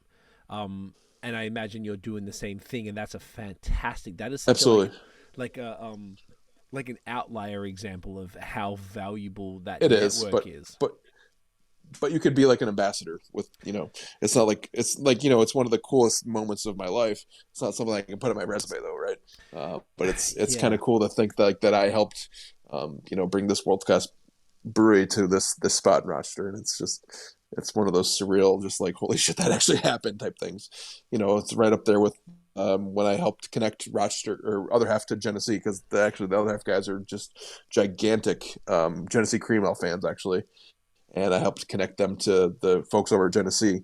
Had to go through multiple levels and layers of people till I finally figured out like who we should connect them with. But I helped help them connect to make that Genesee Dream Ale collab that they did. They did a Citra dry hopped hazy cream ale. Let's talk about back that. in yeah. There it is. Let's tell that story. Yeah. Is there more to it than that? Because that is fucking cool as shit too. Yeah, I mean, I kind of worked my way down. I had to like those Matt and Andrew and Sam were like, we would just love to do a collab with Genesee, because other half, I always say the collab kings, right? They work with everyone, they've worked with, whether it's whatever. I mean, you name a hype craft brewery, not even hype. I mean, it could be like a place like, I don't know, whatever. I mean, they've worked with everyone, and they're huge Genesee Cream Ale fans, so they thought it would just be really cool and would kind of blow some minds if they could do like this macro/craft collab with the folks at Genesee. And I tried to introduce them to like some of the bigwigs at Genesee who didn't quite understand what other half was. I tried to like connect them with the brand team and some marketing folks, like some really smart, awesome people, but have just a different view of beer, until I finally was able to connect them with Dean Jones, who is the legitimate classically trained German educated brewmaster from the Genesee Brew House. And he was like, I call him the mayor of Rochester beer, because he's just like everyone's best friend, and he's like the most jovial, awesome guy. He's been brewing for 35 years. He's worked across the country. He's done just everything. But he's been at Genesee now for 10, 12 years. And I'm like, hey, Dean, would this be something you guys would be interested? And he was like, basically he's like, fuck yeah, that sounds so cool. Not you just thinking like, that it would be amazing to connect these guys. And then he was able to connect with the other half guys. And I remember I was the only journalist who got to sit on the but I couldn't post anything about it for like 5 or 6 weeks. So I'm just like, hang out with the other half guys and some of the guys from Jenny while they're making this cream ale, this supercharged dry hopped cream ale. And then it ultimately gets announced, and I got to tell like this exclusive story, and ended up being released in March of 2018 or 19. I'm losing track of my years. I want to say 18. Yeah, it was before the pandemic. And it was a cold, snowy, crappy, Rochester March day, and there's a walking bridge that connects each side of the city, right outside of Genesee. But they literally had people lined up across this walking bridge that spanned Genesee River to buy a cream ale, and I just thought that was the coolest thing ever. That people were lining up for a cream ale, and something that would only happen in Rochester. It ended up being a small batch. I think they ended up making like 180, 200 cases of it, but they made it the Genesee pilot batch, and then other half also remade it for one of their anniversaries, the Finger Lakes edition. Recently. So just one of the other cool things, I can't put it on my resume, but it's just really cool that it's something that happened. Bro, I feel like all of this is sort of like there's resume stuff, and then there's like what would you call it? It's like the equivalent of meeting your fucking idol type of thing. Just knowing that you contributed to these things happening is enough. And it's like, maybe you won't get the props from the overall, like the average person won't know that you did that. Yeah, but you know you did that. Other half knows you did that. But Genesee other half thanked me in their Instagram post for it. I mean, like just like getting a shout out from other half on Instagram. I mean, come on. It's it's a screenshot I took immediately. I didn't get it framed, but I thought about it. I might have thought about printing it out and hanging it up on the kitchen refrigerator next to the kids' artwork. But just one of those things that happen. That's I'll see if my wife will allow it. It'd be right back there, bro. Trust me. Like I highly you can see our I mean, we're moving into a new house a few months ago, so it's still pretty bare, but there's plenty of stuff to hang up, and I got the picture of the kid and whatever the weird artwork my wife hung up, but so there's room. There's room good for the other half post. Honestly, that's like probably it's an honor. It's just, I don't know, man. It's almost like it's kind of, I imagine for you, like, it kind of feels like almost like the culmination of like why you did all this in the first place. 100%. Like, to impact a brewery that you care about. I don't know, like, whether it's like, collabing with them or hooking up a collab or just connecting them and knowing that, like, hey, like, It means we a were lot. able to, Yeah. yeah, it does, right? Like, Just the fact that like so many people got excited about it. I think that says so much. So I mean, even I got to tell exclusive stories. So like people in Rochester, like they know like what I've helped build and develop, and that's really rewarding. I think that's probably my word of the night, rewarding. But I want to remain humble. But I worked hard to develop those connections and to put myself in a position where I could help, to help foster some of these connections and to get people, talking together that you might not think would be talking together rather. I think I'm starting to feel the double IPA after, as I was drinking the triple IPA as the sidecar, because what kind of moron does that on a work night? You know what? Yeah, Will does. God damn it. You are the mayor of Rochester beer. Really? Maybe that's the episode. No, it's definitely Dean. Trust me. Okay. But okay. yeah, The or mayor? a gentleman named. Yeah, that works. Or a guy like there's a brewery that's in Rochester called Three Heads that makes really, really great beer. You'd like them. You have to check them out next time you're in town. But just makes really great stuff across a wide range of styles. And but what makes them awesome is they're just really, really like affordably priced. Like you can get a really quality, great 6-pack of one of their IPAs for $12. $12 American, and but really, really, really good stuff that's should be a fridge staple for a lot of craft fans in Rochester, just because it's not a $25 4-pack of something. And there's a place for that because they're making beer on a bigger scale. They're making a beer in a big 30 barrel system and pumping 8,000 barrels out. Not huge by craft standards, but big by Rochester standards. But one of their owners is the guy named Jeff Dale, who is Jeff with a G, which I always appreciate because my dad is also Jeff with a G, Jeff Cleveland. And yep, exactly. The true English way to spell it. Right? Yeah, the true English way to spell it, right? But he's really, I'm rambling, but he's really one of like the figureheads of Rochester craft. Has been responsible for a lot of the stuff we've seen in this kind of second wave of Rochester craft beer we've seen since 2010 that kind of aligns with a lot of the law changes in the state. That say what you want about our former governor Andrew Cuomo, he's a goddamn pervert, but he did a lot of. Was from Rochester. No. The New York governor. Sorry, governor state. Sorry. Yeah, I'm kidding. You're good. But he did a lot of great stuff for craft beverages in Rochester, in the state, with a number of different state law changes that made it much easier for breweries to open. And that's why you've seen just a huge explosion of Rochester beer, but also statewide beer. I mean, we have 26 breweries in Monroe County itself. I think we have 13 or 14 just in the city of Rochester. And then, I think we're past 520, I think, in New York State now. That was the last number I saw, which makes us the second most breweries by state, behind California, which is well over 800. So we're not going to catch them anytime soon. But, obviously the huge population out there. But it's awesome. And, and other halves had a lot to do with that in New York City, which was kind of a beer wasteland, besides like Brooklyn Brewery. And but you've seen a lot of these, other half now turning 9, but all this growth has happened in the last 10, 12 years. And Jeff Dale from Three Heads has been a big figure in that. I hope you can hear my cats moaning in the background, but yeah. I can't hear them, but I would love to hear them. Okay, that's sick, dude. Like, okay, this is fascinating to get this sort of perspective. I mean, I only started going back to New York. I was what's the word? Like, I guess trapped for some time because of immigration. So I only started traveling again at the end of 2016. I had maybe 4 years where I was sort of stuck, so I didn't really get to explore it.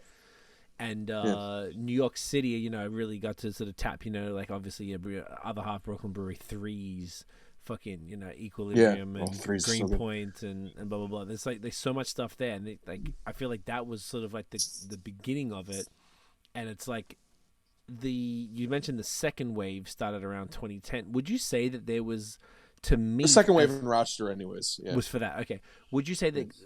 Was there a third wave around the time that the Finger Lakes other half kind of opened, because from what I saw, and when I say I saw, meaning that I traded with you and Jared, and got to experience a little bit more of beer from the region, it was like with other half coming in, then I got to see about Swiftwater, I got to see Fifth Frame, I got to see all these sort of breweries that you guys would give me, and I was like, oh shit, like this is exceptional. And I didn't realize, like, it feels like there was like a, and obviously, of course, my trip there 2 weeks ago was exactly that, like nothing short of exceptional. And I didn't, know a lot about Mortalis. You know, I did a trade with Jared, and then we had Mortalis on the podcast with Josh and Jared on there, and it was nice, very, very cool to learn about their stuff. You know, they're the smoothie lords, and their stouts are exceptional, and you know, their crispies are fantastic, and their haze is great. So like, they've really expanded their variety, which has been fun to watch. Yeah, man, like really, and even the breweries definitely like sort of not what I expected too, which we're going to talk about once we get into the next. Yeah, we will for sure. But yeah, it felt to me like there was this whole other wave. So maybe there was the original wave, which is probably the Genesee type of thing, and then the 2010 second wave with like Rollback and the other brews that you were talking about, and Three Heads, and then now the new one. So I look at Rochester beer and kind of in terms of the first wave of, because after, you know, Genesee opened in 1878, and then they were one of the few places that opened after post-prohibition. But after 1970, every brewery had closed in Rochester, and the only brewery that existed, you know, from 1970 to 1991 was Genesee. Rohrbach is and its founder John Erlob was really the only craft presence in Rochester for a 7-year period, because there was another brewery that opened up in 1998 just south of Rochester called Custom Brew Crafters, CBs, that has since closed. They were open for 21 years, but they closed right before the pandemic in September era of 2019-ish. So I consider like Rohrbach and CBs to kind of be the first wave of craft beer, just because there was such a dead period between Genesee and whatever opened, in the 90s. We know we had some other smaller places that opened up in the early 2000s, but none of them lasted very long. There was Empire Brewing. There was a place called Brew, which was BRU. There was another place called Flower City Brewing. That was actually an extract brewery that was only around from like 2004 to 2006, I believe. But Rochester didn't really kind of experience this big craft beer boom up until 2010, when we had 3 places that opened. Rock Brewing was the original that opened in the city. So John Mervine, who you've met through Fifth Frame, was one of the founders of Rock Brewing, along with Chris Spinelli, the friends at the Rochester Institute of Technology. Jesus, we'll have another beer. All right. Yeah, I know I'm gonna. RIT. They were college buddies that opened a brewery when they were in their early to mid 20s, on a really small, almost homebrew like scale, and they opened in 2010, 2011. And then the other places that opened were Three Heads was started as like a contract brewery through CBs, through Custom Brew Crafters, built a ton of equity, did a lot of crazy events in their brand before they opened their own brewery in 2016, which is still Rochester's biggest craft brewery, because they have a big 30 barrel system with, gigantic 90 barrel fermenters and, a 20,000 square foot space. They're big on live music. And then the third one that opened was Naked Dove, which opened down in Canandaigua. Next time we get you into Rochester, we got to explore the Finger Lakes and kind of like the northern Ontario County scene there, because there's some really cool spots in Canandaigua, like Frequentum and Young Lion and Noble Shepherd and Reinvention. Some really cool little spaces I think you'll dig. Especially like Frequentum, because they do like the fruity stuff really well. They make incredible hazy IPAs. Great stouts, but what really separates them is they make incredible lagers. Probably, I would argue, maybe the best craft lagers in this area. And Jared would surely be up there, I think. I got, but some really. I have a Marzen from them, and I have a smoothie from them. Did you give me one of those two? I gave you the smoothie. Okay, perfect. Yeah, So I'm excited. Jared probably and gave you the Marzen. Yeah, was that did that, and Greg from Counterpart specifically mentioned Frequentum to me like 3 times. Like, did you go there? Did nice. you get out there? Did you get some of this stuff? I'm like, I've got a couple of their Yeah. things in the fridge. I'm excited. He's like, all right, make sure you get them. I'm like, cool. All right. Cool. Which is good. So that If was someone like really mentions it, like yeah. this. The second wave of Rochester craft beer was around this 2010 era, and it really Okay. aligned with a lot of law changes at the state level. Specifically, there was this Farm Brewery Act that was passed in 2012, and then in 2014 there was the Craft Act, which was the law that made it so the state law that made it so they could sell. Breweries only used to be able to offer samples in their tap rooms, but in 2014 they were finally able to pour full pints in their tap rooms. So right. But not quite as bad. But Not quite as bad, yeah. so yeah, and that's really what has really kickstarted a lot of the growth of Rochester, and I kind of consider all of that the second wave. So I'm not sure if I would classify it as a third wave. Maybe the third wave would be like post COVID. I'm not actually sure. But that's where we've seen a lot of the growth is because of a lot of those state law changes. There's been more public money that's been available to help, grant money that's been able to help some of these places open. And just, you've seen a lot of breweries that have kind of taken this hyper local focus and really become places where, instead of like the neighborhood dive bar or, the neighborhood pub, it's been breweries where people are hanging out. Because that's where these breweries are small, so they're making enough beer to supply their tap room and accounts that are within 10-12 miles of their tap room and limited distro. Right. Okay. All right. That's really that's a great picture that you're sort of painting right there. So it's sort of like essentially really in the last few years, like things have really started to aggressively change. I think we met at Tap Mallet.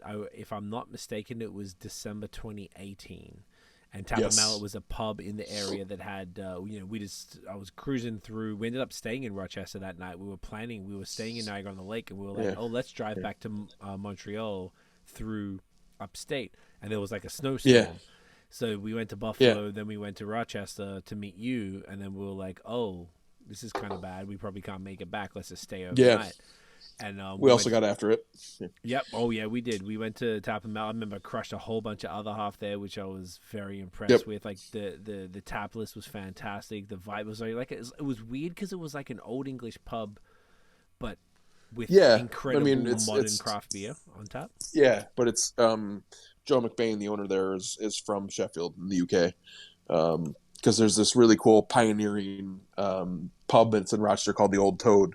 Where they had this partnership with the university over in Sheffield, where they would bring over like hospitality students from the university in Sheffield every year, and then as part of their program, they would get like real life experience working in this pub in the U.S.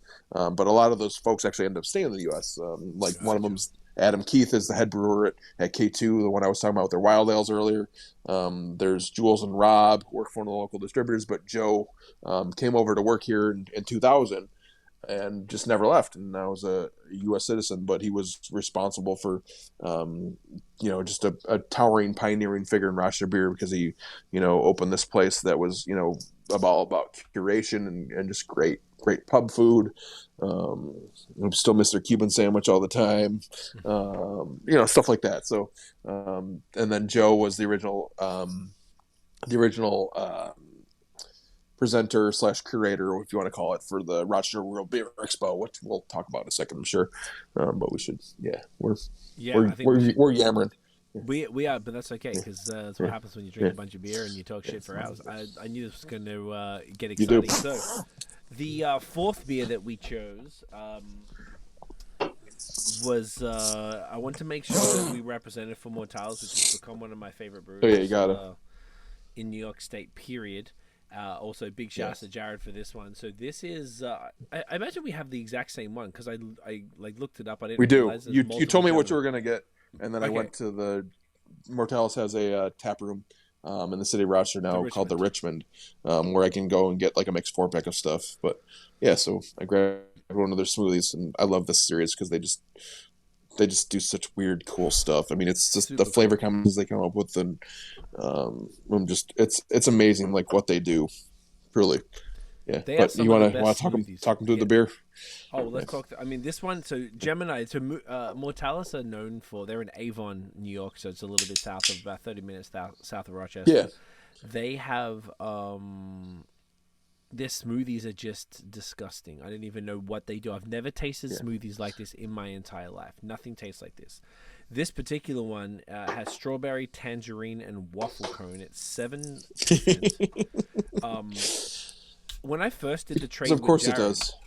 Of course it does. Because fucking course it does. Yeah. I remember saying to him, because it took a little bit, like I sent it to him, but he wasn't really used to trading, so he took a while to send him back, and he was like, "Sorry, man, I'm really shit with this. It's all good." But yeah, it's cool, man. I'm at, because he told me he was giving me smoothies, and I was like, "Well, those smoothies are probably gonna die, like be dead soon, eh?" And he was like, "No, it's good, it's good, it's good." And I thought he was hold up.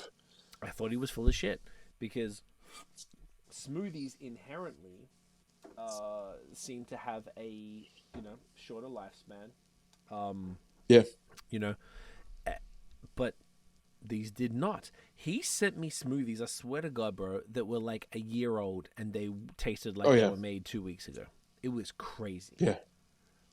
You would not. I mean, this says right on the can. Obviously, keep cold, drink fresh, don't age. But Of course, like I've put like months on Mortalis beers, and they hold up. It's pretty remarkable, honestly.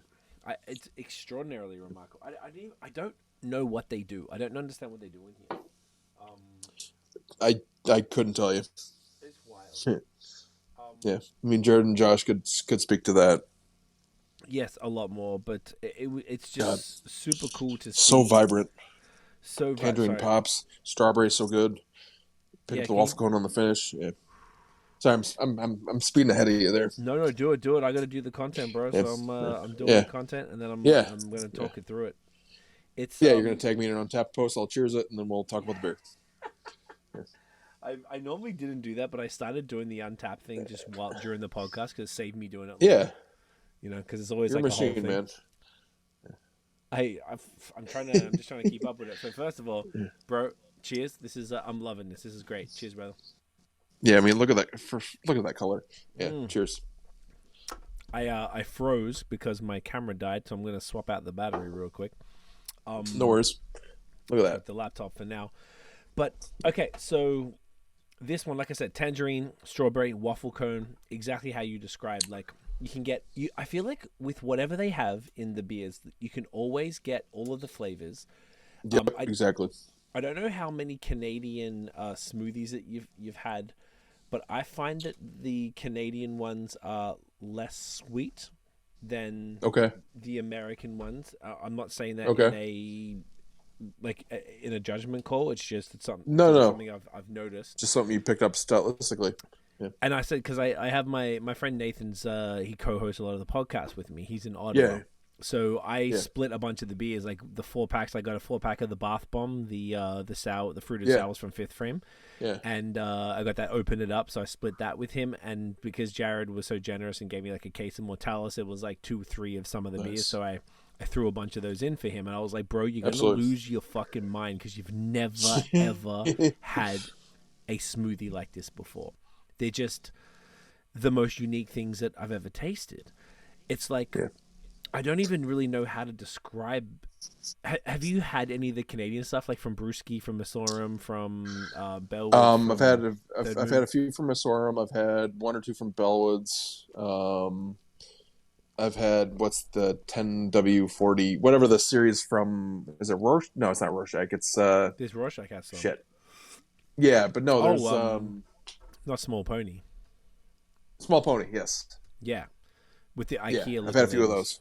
Yes. Yeah, exactly. Yeah. So those are very unique because they're barrel aged. The beer is like barrel aged golden ale, so that's super unique. And he also pasteurizes them, which is rare. Right. Bellwoods are pretty new to them. They did like 3 or 4 variants and then kind of repeated those. Yeah. They did a really good job. Rorschach are underrated as fuck. Like Rorschach do some phenomenal stuff. They truly are. Messorum smoothies are fire. Brewski started it in Canada. I haven't had any Brewski. Okay. Oh fuck.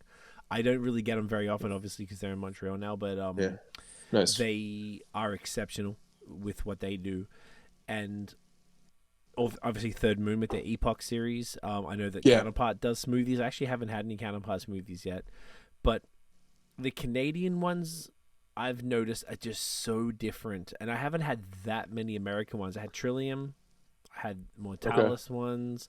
I got the Frequentum in the fridge, which I haven't had Yeah, yet. I'm excited to see what you think of that one. Yeah. I was amped. It's a little less sweet than this one. Sweeter. No, Yeah? less sweet, I would Less think. sweet, I would okay. say. I just love the fruit combo I got you. It's mango, tangerine. I just think it's just such a great fruit combo. That sounds amazing. It sounds delicious. Yeah. I'm excited. Yeah. I'm a big smoothie fan. Yeah, Mortalis is the You king, too? though. They're just exceptional. I don't really know what they're doing to make it, one, last so damn long, but two, like, it's almost like the sweetness is their secret weapon. Like, the sweetness is what allows them to, like, last so long, but it's not so, like, I notice that it's, like, everything in America is sweeter than it is in Canada, as you probably are aware, whether it's chocolate or just, whatever. Sure. Any little thing, there's always more sugar and stuff in American food, or high fructose corn syrup, whatever, right? Shocking, right? Is what it is. We know the vibes. But this is sweeter, but it's just so delicious. Like, I just never had. I just want to take. Go Yeah, it. I just want to take big gulps of this. Yes, I want to bathe in it, and it's 7%. It tastes 2%. Right, exactly. Yeah, but I mean that's 3 sips, and I'm almost done with my glass. It's you're a beast. I love it so much. And even this one with Waffle Cone, like, what do they even do? Do they put waffles in it? It says, and Waffle Cone natural flavors. I think they're like legitimately putting waffle cones in this beer, but they do like what's really cool. I mean, I'm sure Jared could speak to this better than I can, but I've seen them like when they're like making a beer with like cheesecake or something, they'll like use like deconstructed ingredients. Like they'll use like here's the cream cheese, here's the graham cracker crust part, or stuff like that. Yeah. So they do a really cool job of like constructing what they're using by like using the components of that. Which makes sense. So that really like makes the flavor translate. So I'm not sure like what they would do for waffle cone. I'm not sure if it was if it's like waffle cones they go out and bought at Wegmans, or if it's if there's like a touch of vanilla or something that you might get in a waffle cone, or I don't know, whatever. I mean, but just incredibly weird, cool shit like that. Like I just remember interviewing them, almost 5 years ago when they were talking about like what they wanted to do. They were talking about like they wanted to bring like that line culture, like the hype-worthy beers to Rochester, and that's precisely what they've done because they've collabed with everyone across the country. I mean, actually internationally, because they just a few weeks ago released a beer with Omnipolo, which I probably mispronounced, but the Swedish giant that might be responsible for introducing the world to smoothie beers. And just so they exactly. So I mean, truly like like an iconic brand. And Mortalis did a Hydra, one of their fruited sours, but it was with chocolate and banana and like a bunch of other weird shit. But it like all translated. You picked up all those flavors, like you said. Just they've done what they set out to do, and they were one of the places that during the pandemic they expanded. Like they took out their tasting room and added more fermenters and a canning line and a centrifuge and like all this crazy stuff. Like so they've invested in their brand during all of this, and it's been really kind of cool and inspiring to watch them do what they've done to really just continue to do this kind of stuff. But they also really expanded the variety because they have an 8-bit series, like 8-bit video game type thing, where they've done like cream ales, and I mean you've had Jared's cream ale there, where they exactly. Do you tell you why it's called Hector? Yeah, we don't need to talk about that, but I remember trying that. And I'm just like, I didn't need to know that, but let's this is a family friendly podcast. He said it like really. 4 he said like 4 times in front of everybody. I'm like, Jared, like he was lit by that point. Yeah. He's very very proud of that. Jared. He's yeah, we're good. We'll if you run into Jared Cooper, you can just ask him why that beer's called Hector. Yeah, that's not my look him in the eyes. That's not my story. Yeah, it's like your story to tell us. Deep in the eyes. Deep in the eyes, and like, that's why is that beer called Hector, Jared? Yeah. Tell me. God damn it, Jared. We should get him on. He's FaceTime original. right He's such a good dude. But He's the best. yeah, but I mean, they've really expanded like their traditional offerings too, and they've done a really cool job. Like I had a Doppelbock from them. I've had a Italian Pilsner. I've had a rice lager. Like I mean, just really kind of expanded their offerings, and their hops have, I don't think have ever been better.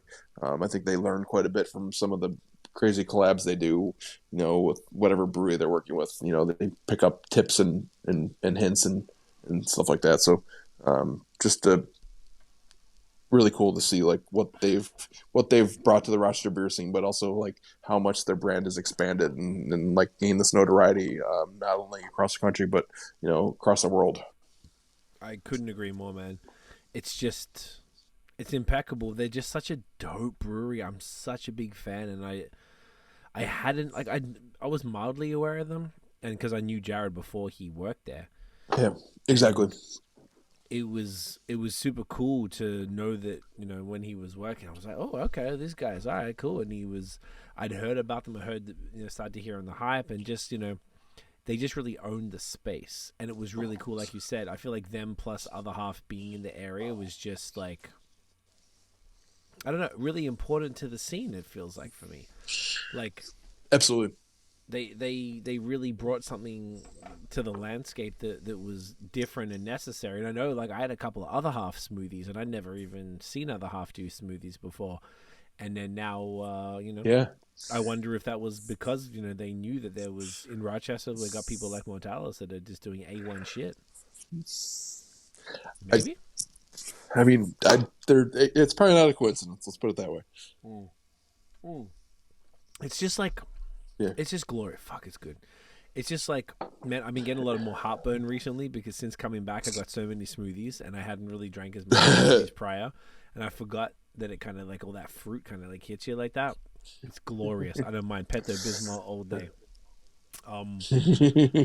Yeah, man, it's really cool. I feel like it's such a rounded scene out there that I feel like whatever you're into, yes. Whether it's a simple cream ale from Genesee, whether it's like one of the glorious Luca pours from Fifth Frame right downtown Rochester, perfect location, whether it's, if you want some hype haze, if you want to take a trip out to Finger Lakes, we did it in the evening because it was like a day thing, but next time we go, I want to sort of like check, like you said, like Canandaigua, is this what it's called? Did I pronounce that right? Yeah. Yep. Yeah, get down there. And it's only about 10 minutes from other half's location too. Okay, so I mean, it's right there. And there's a whole bunch of stuff there, Frequentum and now Mortalis and stuff. There's just so much like incredible stuff. You'd love Rising Storm. Like there's so many.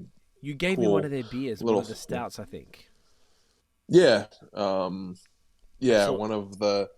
Yeah, it's called Private Stock. It's just, but it's a nice 8%er, but it's got a lot of fun adjuncts with sandwich cookies and some other stuff. But it's just really done well, and they're expanding with a second location in Rochester too, because they're 6 minutes from Mortalis down in Avon, but Rising Storms in Livonia, but just does a great job, and also another just great group of dudes. Hell yeah, man! I mean, like it's just, I feel like there's just so much happening out there. Like for particularly for folks who are based in southwestern Ontario, from sort of Toronto onwards, like anywhere around there, like the border is a quick jump away, and there's just so much happening. And this is we're not even talking about Buffalo, and Buffalo's got a bunch of stuff happening. We're really just focusing on Rochester. Buffalo's great today. Buffalo was killer. I heard after we left there was a brewery called Froth, which would have been up my alley. A bunch of cool smoothies and haze and stuff, which I had very Mortalis like, which is great. So I did get to check. Kind of like the Buffalo version of Mortalis. Yeah, I mean, like they do a series of fruited beers called Liquid Lollipops. That's so sick. What a cool name. Yeah, it's just so dope, man. Apt. It's just like is it exciting? Like to me, being that I'm here, like I don't know, it's fucking exciting, bro. Like it makes me like, you can look at it this way, right? Like when I lived in Montreal, we were 45 minutes from the border, and then like I guess it's like another hour to Burlington from there, so less than 2 hours usually, maybe including the border fuck around. It's about 2 hours door to door to Burlington, which is one of the greatest cities in America, the most underrated city in America too. Nailed it. I love Vermont with every single part of me. If I could buy a house and have a second place in the States, it would probably be there. When we moved here, one of the number, like before we left, Tiff and I are very pragmatic and very logical. So we made like a pros and cons list of staying and leaving Montreal before we decided to move out here. And the number one con for moving from Montreal to me was the proximity to Vermont. So whilst I'd been to Rochester and hung out with you at Tap Mallet, and I've been to Buffalo a couple of times previously, at the time back then, it wasn't where it's at now. And now that we're here in Hamilton and we're, less than an hour from the border, and then it's a quick jump if you go on the 90, correct? The 90 is the highway? Yeah, throughway 90. Yep. By the way, you guys changed everything. So we just really quickly mentioned when we were in Fifth Frame, we were all hanging out. Tiff and I mentioned that Trader Joe's was our main thing, and we were disappointed because we couldn't find Shake Shack. And you were like, "There's one on the throughway," and we were like, "Are you fucking kidding me?" We went on Sunday, by the way, and William, nice. I have to tell you, we were driving past. It was one about 20 minutes from there that was being constructed, still going towards Waterloo, where it was, because we saw the sign, but then we saw all the construction. We're like, okay, it's not ready yet. We went there. The line was massive. I'm a very big fan of. I know Kanye West right now isn't everyone's favorite, but Yeezy's probably like my favorite brand. If I just turn my camera there, I have a whole wall of Yeezys. It's my favorite thing. And probably like 7 people in line. I never see anybody wearing Yeezys. There was like 7 people in line on a fucking rest stop on a throughway wearing Yeezys. I've never been around more than one other person wearing Yeezys in my life. And the Shake Shack was so deeply perfect. Every part of the experience, I can't express, Will. Like, dude, like we were hungover as fuck after Saturday. We went on the Sunday. We just got up and left. Jared, we were supposed to meet them at the Rondequoit Brewery for brunch, and they were like, "Oh man, we're gonna bail." I'm like, "No problem. We're fucked too. It's okay." So we just packed up the car and went to Glen Edith for a coffee, which is a place that he recommended, which was beautiful neighborhood, whatever that was. Yeah, it was definitely. Gorgeous. And then we went straight down to the throughway because you mentioned, I didn't know what a throughway, I didn't know what you meant by a throughway. I'm like, oh, it's just a highway with a fucking, in here they call it en routes, like Ontario route. So it's just like a corporate rest stop that happened. The 401, the 407, yeah. Exactly. And everything about it was perfect. The burgers were perfect. The fries, all of it were just perfectly fresh and Shake Shack fries, yeah. And we got the one with the cheese and the bacon. And then we had I had the root beer from Abita, and the root beer with it was just one of them. And we just sat in the car because we had the dog with us, and it was busy inside and stuff. Yeah. And it was the most serene, glorious experience and way to wrap up. And then we drove straight from there to Trader Joe's in Buffalo and went shopping and bought up a whole bunch of shit, and then went right back to Canada. And it was just so. Thank you. I just want to thank you again for that. It was glorious. Glorious doesn't even cut it. Yeah. It was spectacular, and my soul feels full because of that. So thank you, because I didn't expect. The trip was so perfect. We went to multiple other half. Really, if I went to other half Trader Joe's and Shake Shack, it's not even like it doesn't even come close. What else do you need? I'm still like glowing off that Shake Shack experience. Why are we talking about Shake Shack? So I guess we're kind of lit now. That's all right. I was rambling. I just wanted to thank you because you mentioned the throughway when we were at 50. Not concerned. We were talking about. It's a miracle I'm still awake. You got a kid. You're an early person. Okay. That's all good. Well, my wife and I swap days, or we alternate days. So every other day it's my day to get up with him, and then magically I didn't switch my days, so I have to get up with him tomorrow. But we'll make it work. I'm not concerned. It's Friday. Early, like 6 a.m. It'll be Friday. It'll be between 5:30 and like 6:15 probably. It's all good. He's worth it. I respect that. Don't apologize. It's all worth it. It's all good. I appreciate that. Well, really, really well. I think what I was trying to say was just like it's just such a dope part of the world, and I'm so grateful that it's my new second home type of thing. Your backyard, man. Yeah. It's my new backyard. They have everything I want. There's going to be multiple Shake Shacks because that company bought all of the roadside the rest stops. Yep. Just like on we're actually going to get one. We're going to get one in Rochester. Actually, it's not going to be on the thruway. There's going to be one in Henrietta, which is like just north of the thruway. Because we almost got to tell them. So okay, a Shake Shack there? Yeah. So, yep, there's going to be a Shake Shack there.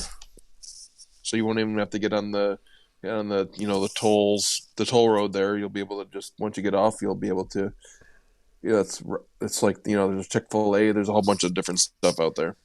We went to Chick-fil-A on the way back from Rochester, from other half, because they didn't have any food there. Because by the time we got there, the food had wrapped up. But oh man, it was great. It was fantastic as well, because Chick-fil-A, we had it here. We have it in Canada now, but it was like really salty and weird. And then we had it there, and it was glorious.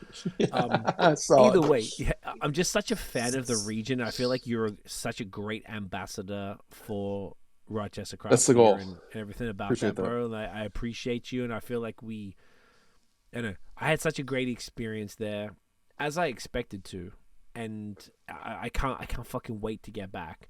So it's I feel like what we've done tonight is really go through what's happening out there. There's so much stuff happening. It's like whatever you're into in craft beer, there's something for you. And if you want to even speak to that, like whatever you're into, if you're into like Crispies, if you're into smoothies, if you're into haze, if you're into pastry stouts, we have everything. Everything, but at like a world-class quality. It's not just like, oh yeah, they're okay. No, motherfucker. Like, no, there's got other good half. places. There's some like crazy shit happening. Yeah, it's pretty awesome.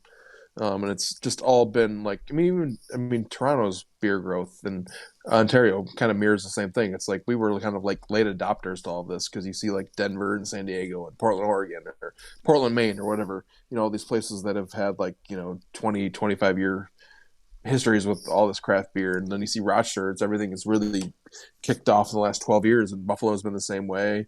Toronto's really been the same way. It's there was obviously a history of stuff, but Bellwood's kind of gave that scene a jump start. It's and things like that. And Hamilton's been the same way. In Southern Ontario and Buffalo and all of it. It's been really cool to not only get to chronicle that, but also just to experience it. But Rochester's really been a late adopter, but we're like catching up, and it's really kind of like turned into not only like a regional beer destination, but you see like people like planning out trips so they can come to the Finger Lakes and like enjoy like I think whether they're I can't even tell you how many breweries there are in the Finger Lakes, but with within an hour of downtown Rochester where I work, we have I counted it as 68 breweries, which is just nuts. Because I did a ballot for the beer festival that I'm organizing there, the Rochester Real Beer Expo that I'm curating for. We can sneak that in. So we were talking about Joe McBain earlier.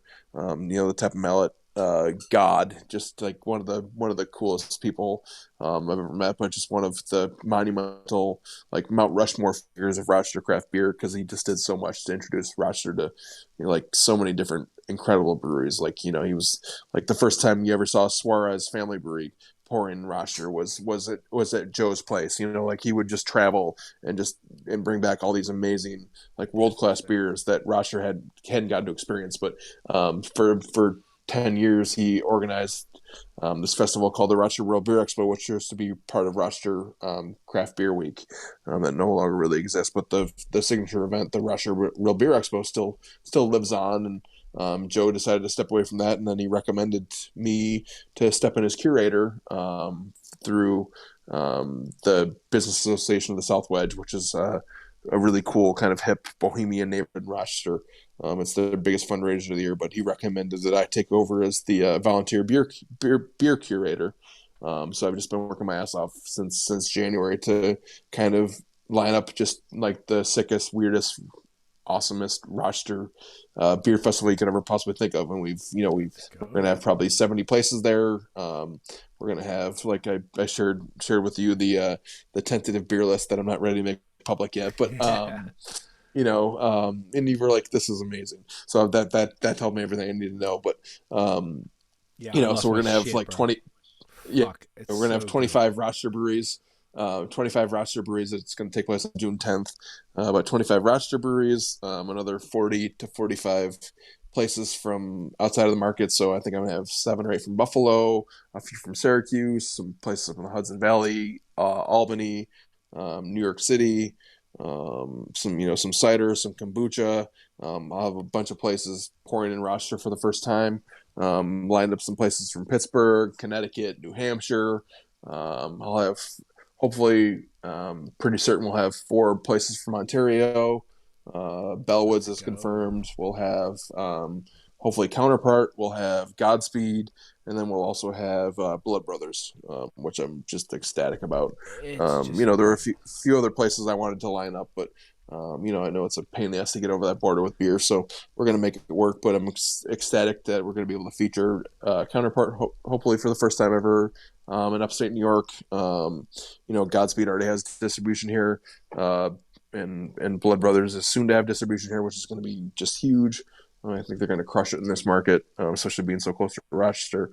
But just working really hard to kind of like not focus on like the legacy brands, because people can, they know what Founders and Bell's and Great Lakes and like all these legacy places, they know what they can do. But my goal was to find places from outside our market that have maybe never poured here or have like a small footprint here, and just like feature them, and then also just have some great variety. Like we'll have some of my favorite lager breweries will be here. Working on some places from the Midwest that I'm excited that make really great farmhouse beers, saisons, stuff like that. We got some stuff from the West Coast. Working to find to touch base with one of my favorite haze breweries that's out in California. Hopefully, get some of their stuff here. So I mean, just stuff like that, and I'm just excited. We have a very healthy budget, and we're gonna pay these breweries worth for their beer, and just have a really good time on June 10th, and it's gonna be really exciting. I'm really really stoked. So June 10th is the date. Yep, June Saturday, June 10th. Yeah, VIP is starts at 5 o'clock, and then general admission starts at 6. So VIP gets the extra hour of access and some other goodies. Tickets are available at RochesterRealBeer.com. You can also find out more details. I'm releasing all the news through the newsletter, which is clevelandprost.substack.com. You'll also be able to find stuff on Twitter, where I am active. I'm at Will Cleveland 13 on there.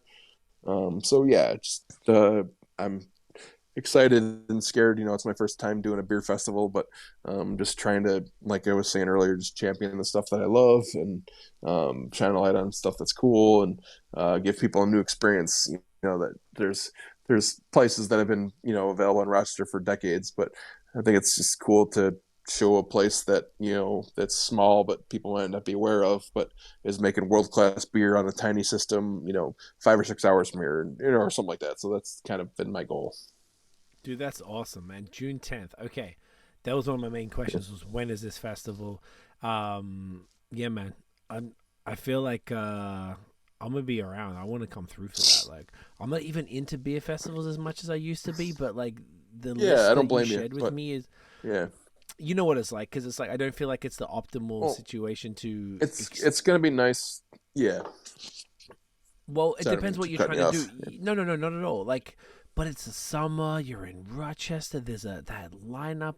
Like, honestly, the lineup is the thing that like entices me, and I'm like, you know what? They're probably the reason like I don't enjoy it as much. Maybe I go too hard and I get too excited, and I'm like, and then all of a sudden you fucking. But I mean, Saying? but we're gonna have a fair share of lagers, which I think is important, Keeping it and chill, farmhouse stuff. like, So yeah, some yeah. lower alcohol stuff. But there's tons of parking where we're doing it. We're doing it at the baseball stadium for the first time ever. We have the AAA baseball team here, the Rochester Red Wings, and it's going to be nice too, because you're not going to screw around with porta potties, because they have a ton of bathrooms. Yes. Everything's covered, so we're going to be in the concourse with big tents too, in case the weather's shitty, so you're not that worried about getting wet. There'll be live music and some other surprises. It's going to be a really cool venue. I'm excited that we were able to stay in the city of Rochester. We tried really hard to stay in the South Wedge neighborhood of Rochester, just couldn't find like that suitable venue, because they used to do it in the street outside of Tap Mallet. But Tap Mallet closed, at the end of 2012, or sorry, 2011. Wow, 2021. There we go. It's not that complicated. Yeah, we got there. There's been a lot of beers, Will. Don't worry about it. Yeah, yeah. It was an early morning. It's gonna be an early morning. No one's ever done a chaser with a triple IPA, so I kind of feel like it's okay. Oh, my buddy just delivered some delicious fresh stuff from Fiden. So it's like this beer was literally canned like 2 days ago. So I'm like, come on, I gotta see what it's at its height of freshness, right? So yeah. That's the beer festival. I'm excited, and continuing to write at the newsletter, and man, this has been I feel like I've just been rambling, but this has been such a fun conversation. No, this is not a ramble at all, bro. This is pretty normal for this podcast. We're consuming a bunch of beer in here, so it's okay. But I feel like no, you're not rambling at all because you're telling us about the festival, and I wanted to hear about it. I feel I'm gonna hit you. I'm gonna talk to you about it. I'm excited to do it. And I really appreciate that you even bothered to get 4 phenomenal Canadian breweries, like Ontario. Yeah, I breweries tried to get just to showcase what people are, what they're up to and stuff. And you got a nice variety. I love Ontario beer, that. And of course. I tried to get a few more. I didn't hear back from some of the places I was looking for, but that's what 2024 is for. So because we're already booked up for 2023, and we'll probably announce a beer list at the end of probably around March 10th. We'll announce a beer list or brewery list finally. Just waiting to get like paperwork back from some of these breweries, but.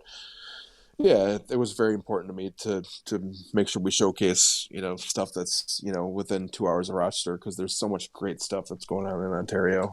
But, hopefully maybe next year we can get stuff like Matron or like, Third Moon or Badlands or some of these places that or Willibald. There's just so many cool places that I would love to Stillfield, the former head brewer at Bellwoods there. Yeah, I've heard nothing but great things about them. I haven't had any beer yet, but just stuff like that I would love to showcase. But we'll start with this year, and then we'll figure out how to make it even better next year.